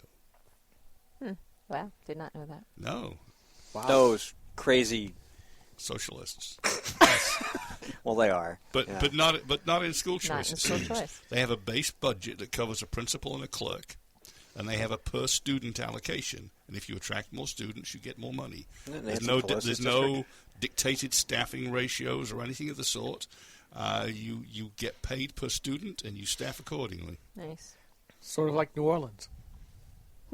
Well, anyway, when I read that, I was like, I'm like ready to call my school board. Good, do it. And I'm trying to get people. You know, that's why I wrote that watchdog, and it was very well received there. A lot of people read it, and I want to keep pushing it back out again and again and again, because people in New Hampshire need to understand that they aren't trapped anymore, and we really want to keep following this story to see what. Obviously, they have to do something, Right. and I think my first thought was that they were going to kind of go, all right, well, we'll work it out because we don't want any more media because people will find out they can do this. Right. So we would like other towns to do the same thing. Note that the law does not only does the law not say we can't do it, it also says we can. And so other school districts should realize that they can do it and that it is best for the students, and they have to start doing it. All right, we got to go back. We'll be right back. I'm blah, blah, blahing. See you in about 3 minutes.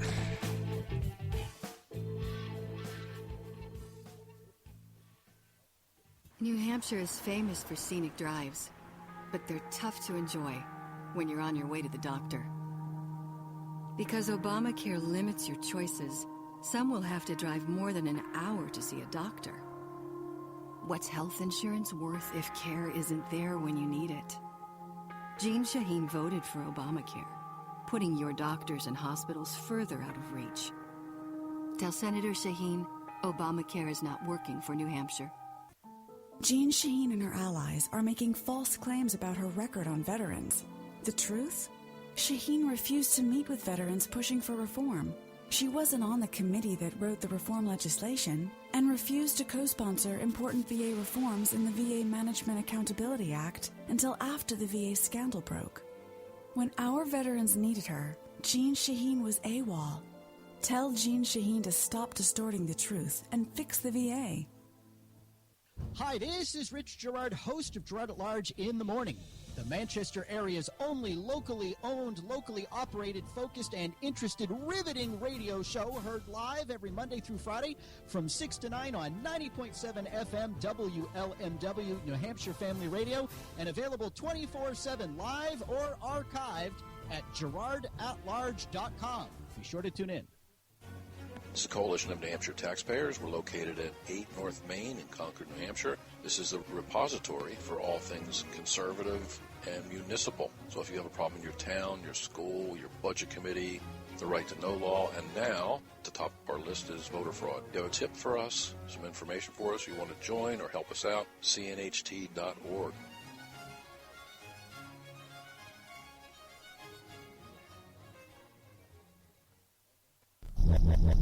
GrokTALK. 3, 2, 1.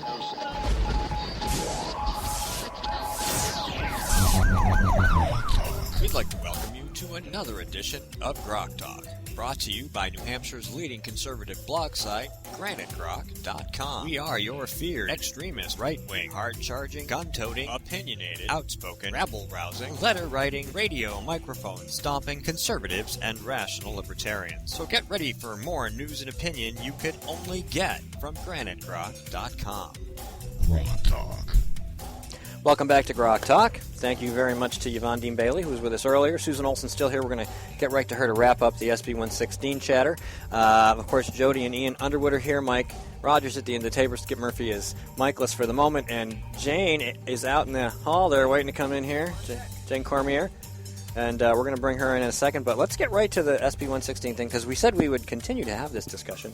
Well, it's a good bill. I want to thank the prime sponsor, Senator Bradley, for being really a champion in moving this piece of legislation forward. I want to commend Chairman Thole and the members of the committee. We did have one Democrat who voted for the bill.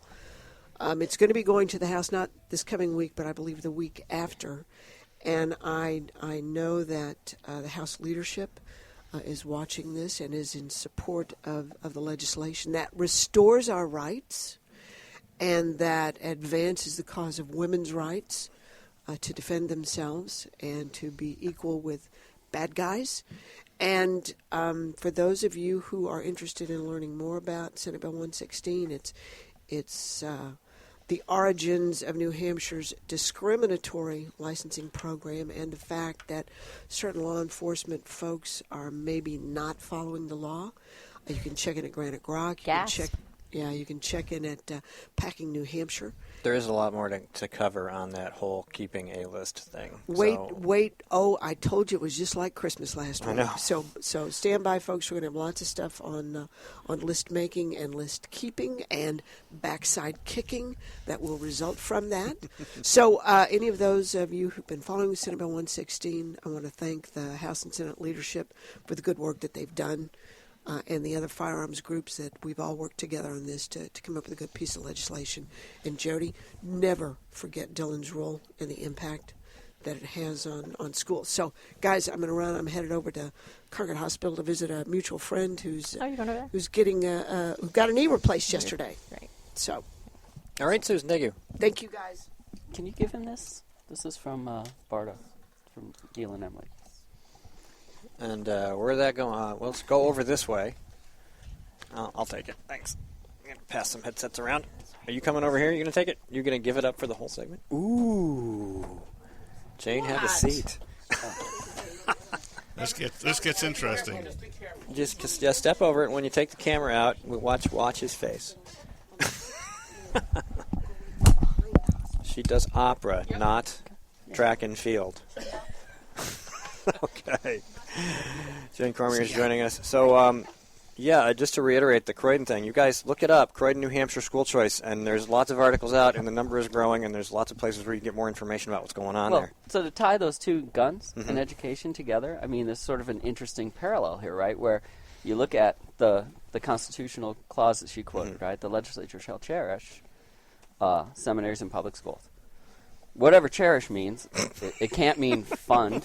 Because later in Article 83, it says you can't raise money for religious schools. Sects, right? So cherish can't mean fund, and it can't mean run, and it can't mean operate. So it can't mean operate, regulate, or fund. Whatever it means, right? So essentially it says you can write them nice letters or buy them flowers, right? It does. That's it. But here's the interesting thing. And so what you do with both guns and education is you start with the Constitution that basically says you can't do anything.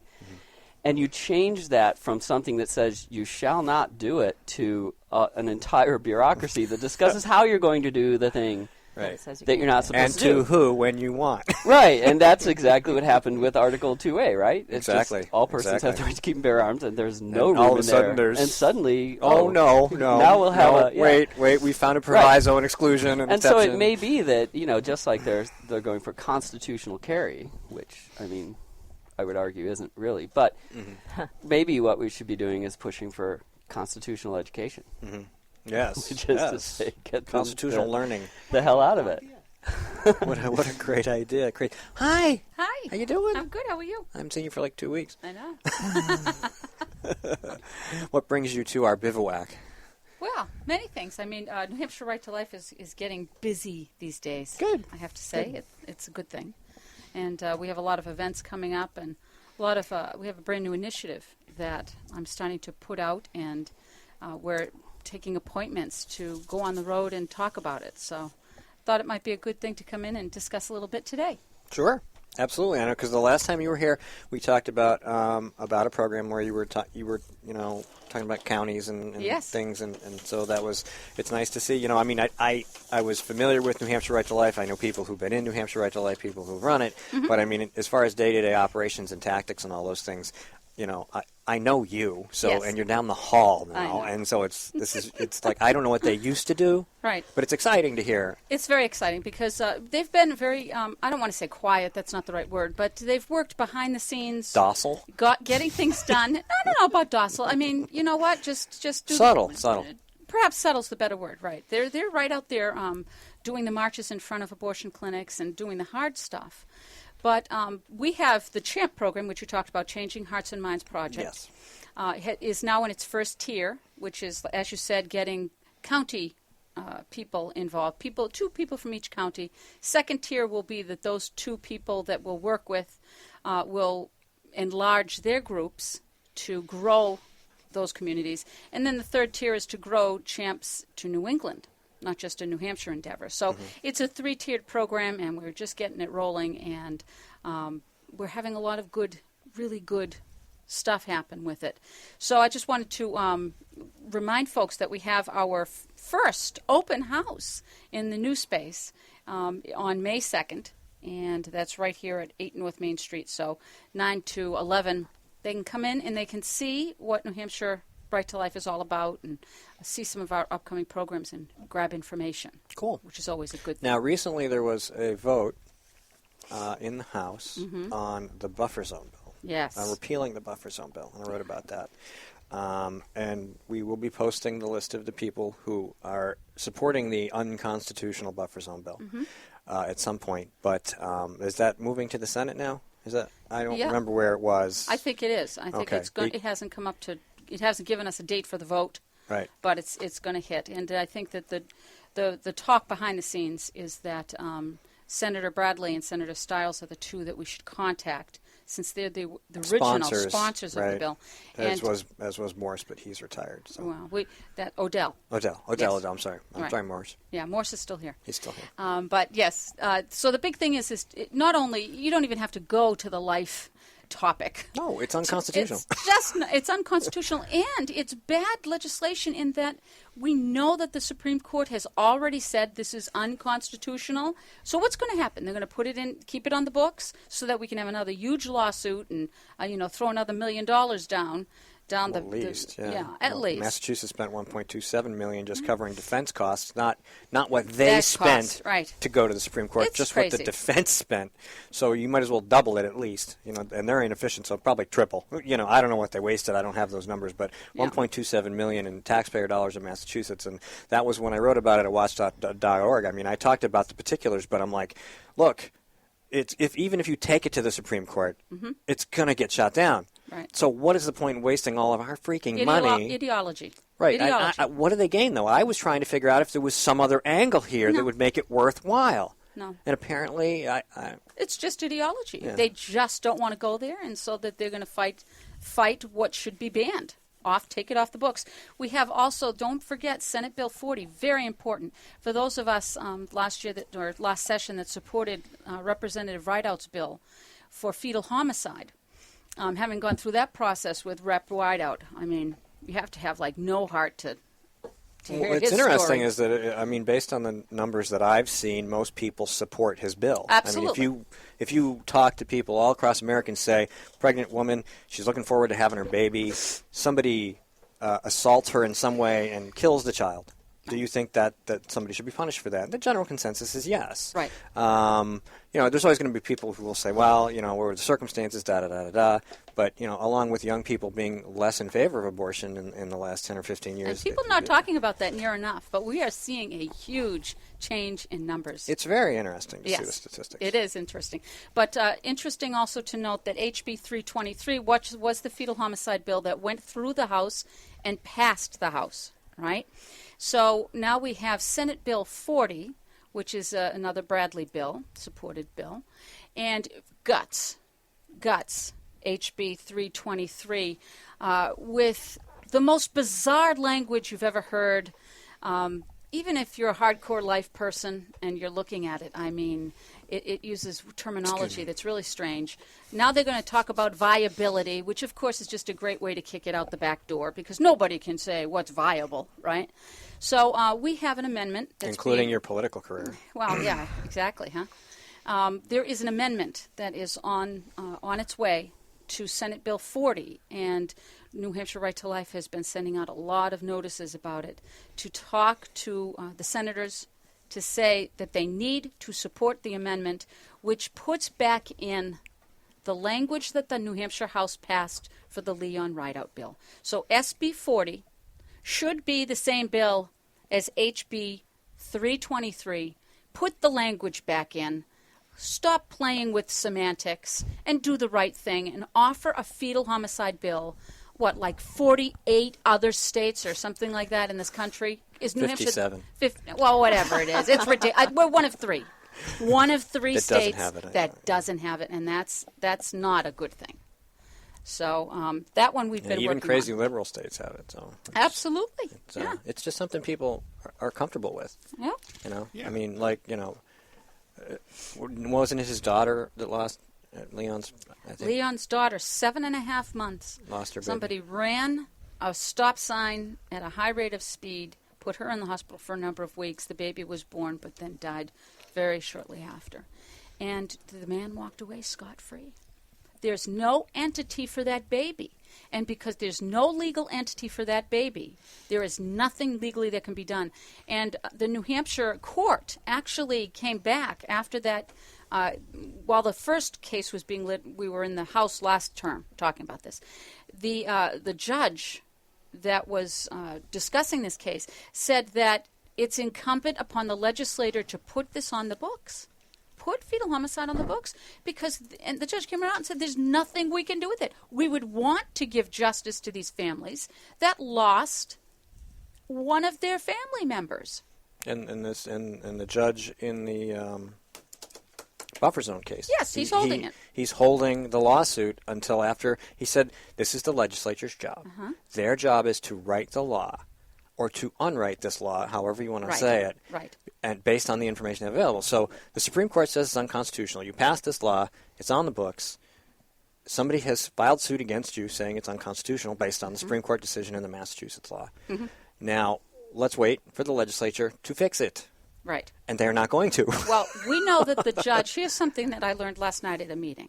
Representative Birch went to one of the hearings and started talking about how, well, you know what, this is really a judicial, the justice has to take this on, right? So the judge in the case, the judge that you're talking about, called the AG, Foster. Is it Foster? Yes. And told him, Uncle Joe. Yeah, Uncle Joe, and told him that he needed to put a message out there that they're holding on to this case because it is a legislative issue, and it will be held until the legislature follows through with what they should be doing. Judge that doesn't want to write law. Can you imagine? What a wonderful thing that is, truly. I mean, we don't see near enough. Hopefully this isn't just an outlier. Well, I I'll tell you guess what. that they just don't want to make the decision. That if it was a decision they wanted to make, then they would rewrite the law. That's true. This is a case where they're like, They I just don't don't want to be the one. Oh, that's on the not hook what the here. judge is saying. The I judge know, is saying that but he's just saying that the legislature doesn't want to pay a political price. Oh, for that's voting on absolutely it. true. So, Right, but I'm Throw saying it the off. judge may not either. The Well, judge may or may not want to. That's true. Take because there's certainly lots of other situations where they're like, no. Even though the law says X, it really should say right. Well, X and or Y. I don't know and so about this therefore it specific does. judge on all his Yeah. issues, but I do know on this one he's been very specific, saying this is clearly a legislative, issue. This is not something that should be All done. right, so how do people reach New Hampshire Right to Life? They reach them at nhrtl.org. Okay, you got it. We're going to take 60 seconds, and we're going to come back and talk about some other fun stuff. Thank you very much, Jane, for updating us. Thank you. This is a coalition of New Hampshire taxpayers. We're located at 8 North Main in Concord, New Hampshire. This is a repository for all things conservative and municipal. So if you have a problem in your town, your school, your budget committee, the right to know law, and now at the top of our list is voter fraud. You have a tip for us, some information for us, you want to join or help us out, cnht.org.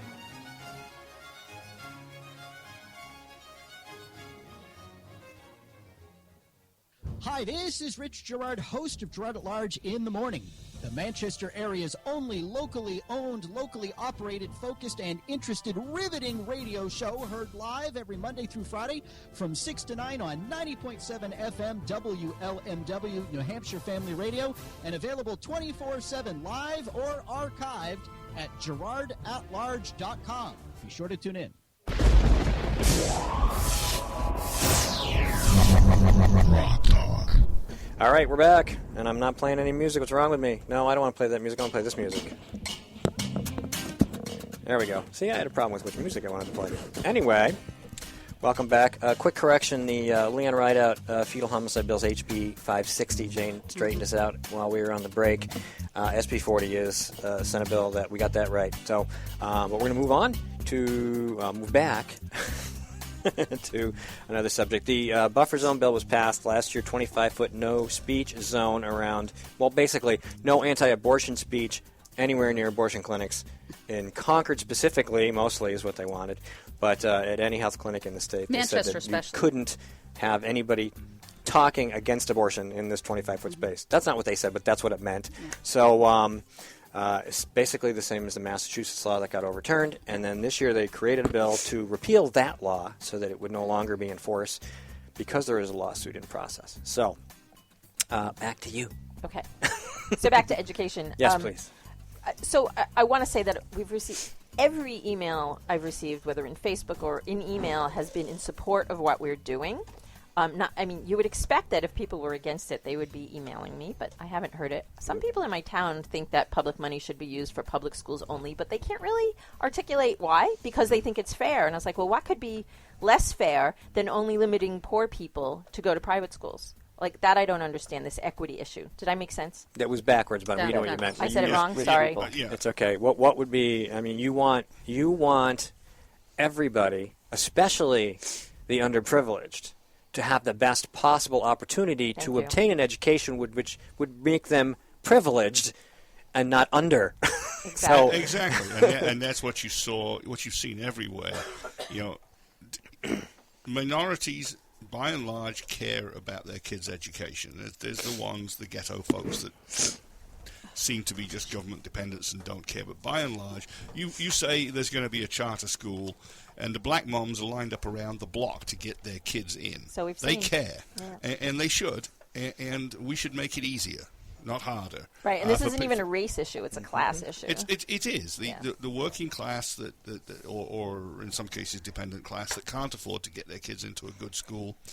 The money should follow the child. If you're paying publicly for education, which we deem to be a public good and have done for a century and a half, then damn it, it should be the parents' choice where that money goes, as long as they all get the same amount of money for their child. Right. And then if they want to supplement it and go to a better private school, well, then they need to get a better job. But at the very least, they should have a fundamentally decent education at the school of their choice. Right, and I agree with that. So finally, I mean, if this does get down to brass tacks, it might have to go to court, and we don't know. I mean, we just would like to continue and do what we do. We'd be very happy if Virginia Barry just said, "Oh, oops, I was wrong." Right? That would be wonderful. We don't know. Good luck with that. I know. So if it does go to court, it could cost a pretty little penny. We've been quoted the amount of like $30,000, which sounds like a lot of money until you think about it in terms of tuition costs. 2 high school students in New Hampshire for 1 year. Right? So it doesn't seem that much when you look at it that way. However, if it does get down to that, we will do some fundraising as individuals, not as a school board, because apparently we can't do that, but as individuals, we will try to raise some money. So if people are willing to support that, I would love to hear from you so that we know what kind of... Well, it sounds like you made some connections with some national groups that are all about, supporting court cases against states and the federal government, and I think those people would definitely be interested. I know Institute for Justice. I know that... who else am I thinking of? Who else brings a lot of lawsuits for people? Cato, but not lawsuits. Right. Judicial Watch. Talk to them. There's plenty of people out there who will go, you found school choice within the law. The school board, state school board, doesn't like that you did that, and they're going to try to stop you, and we're going to help you make sure they don't. And then you get the kind of publicity that they don't want you to have.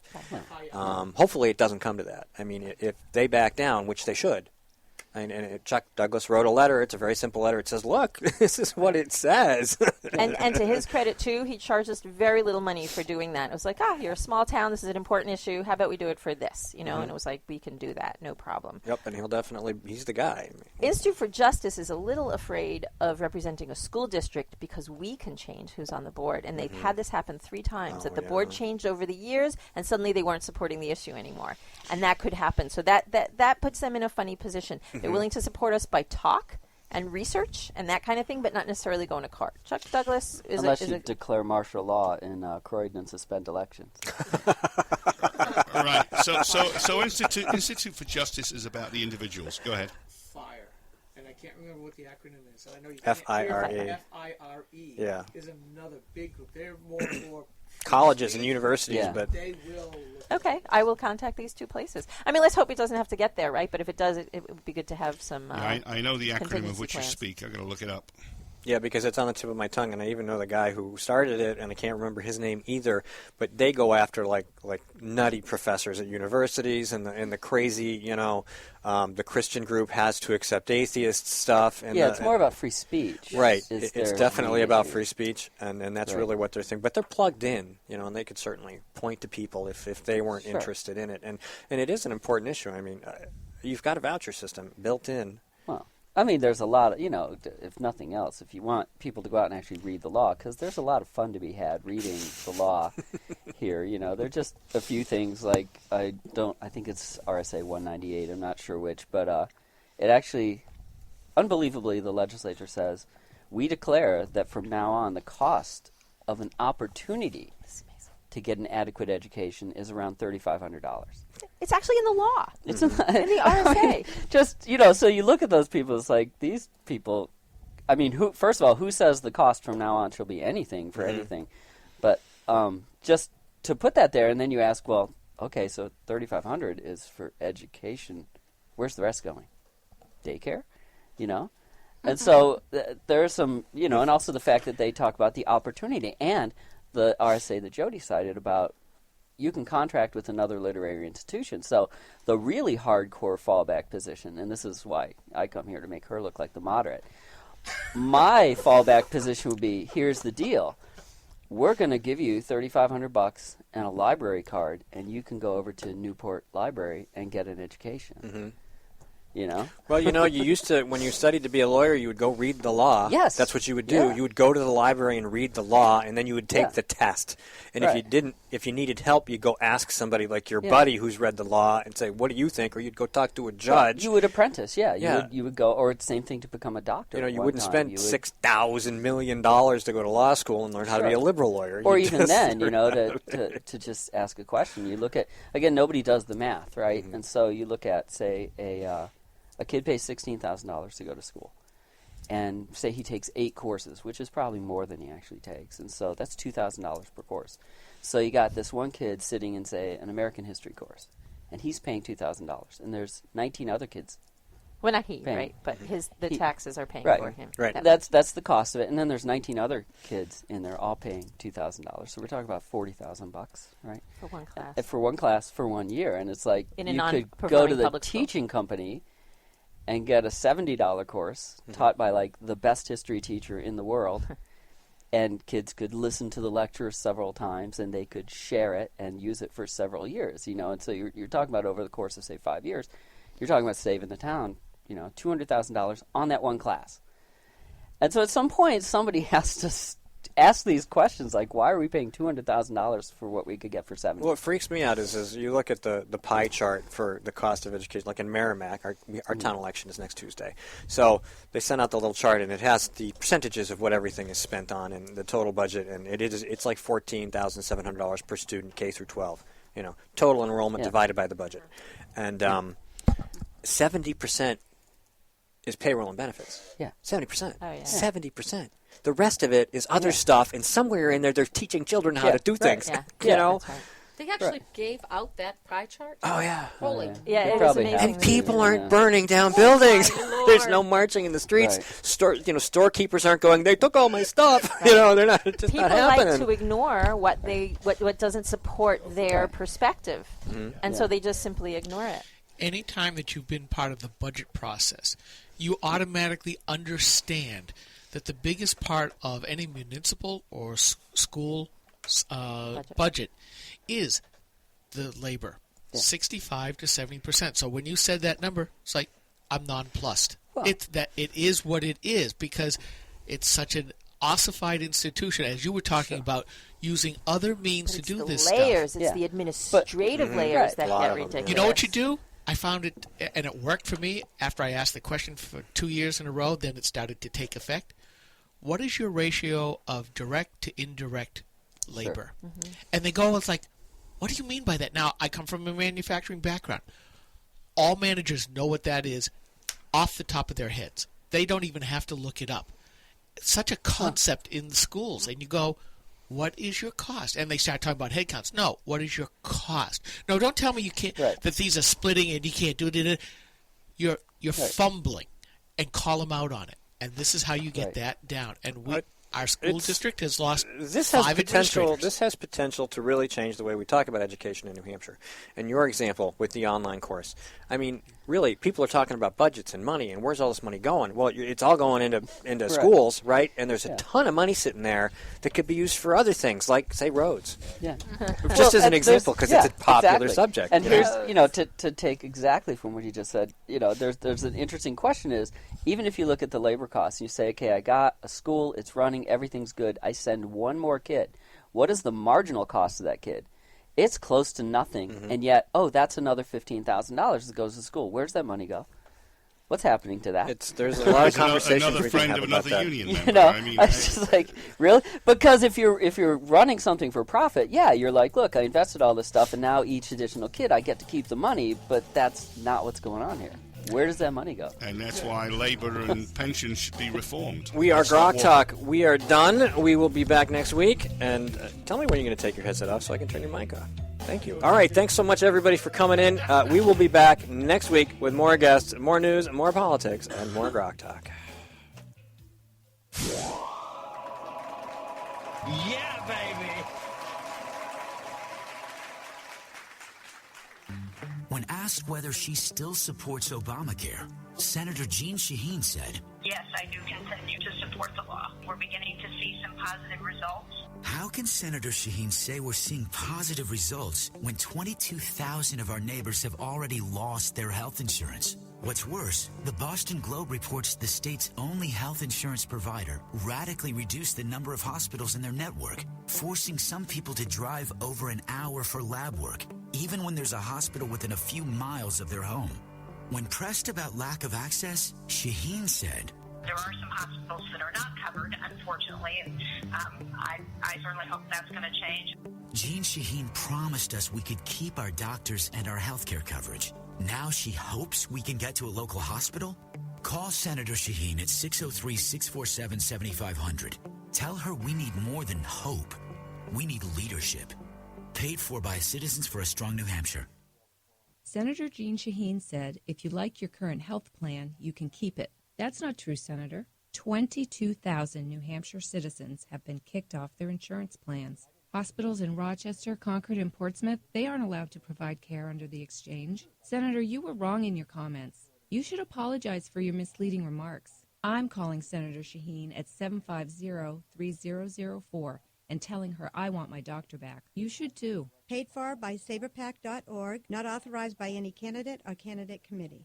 All of the music on this program comes to us through Creative Commons licensing from Kevin MacLeod at Incompetech.com. The opinions expressed on this program are those of the speakers, not necessarily those of CNHT, GraniteRock.com, or anyone else for that matter.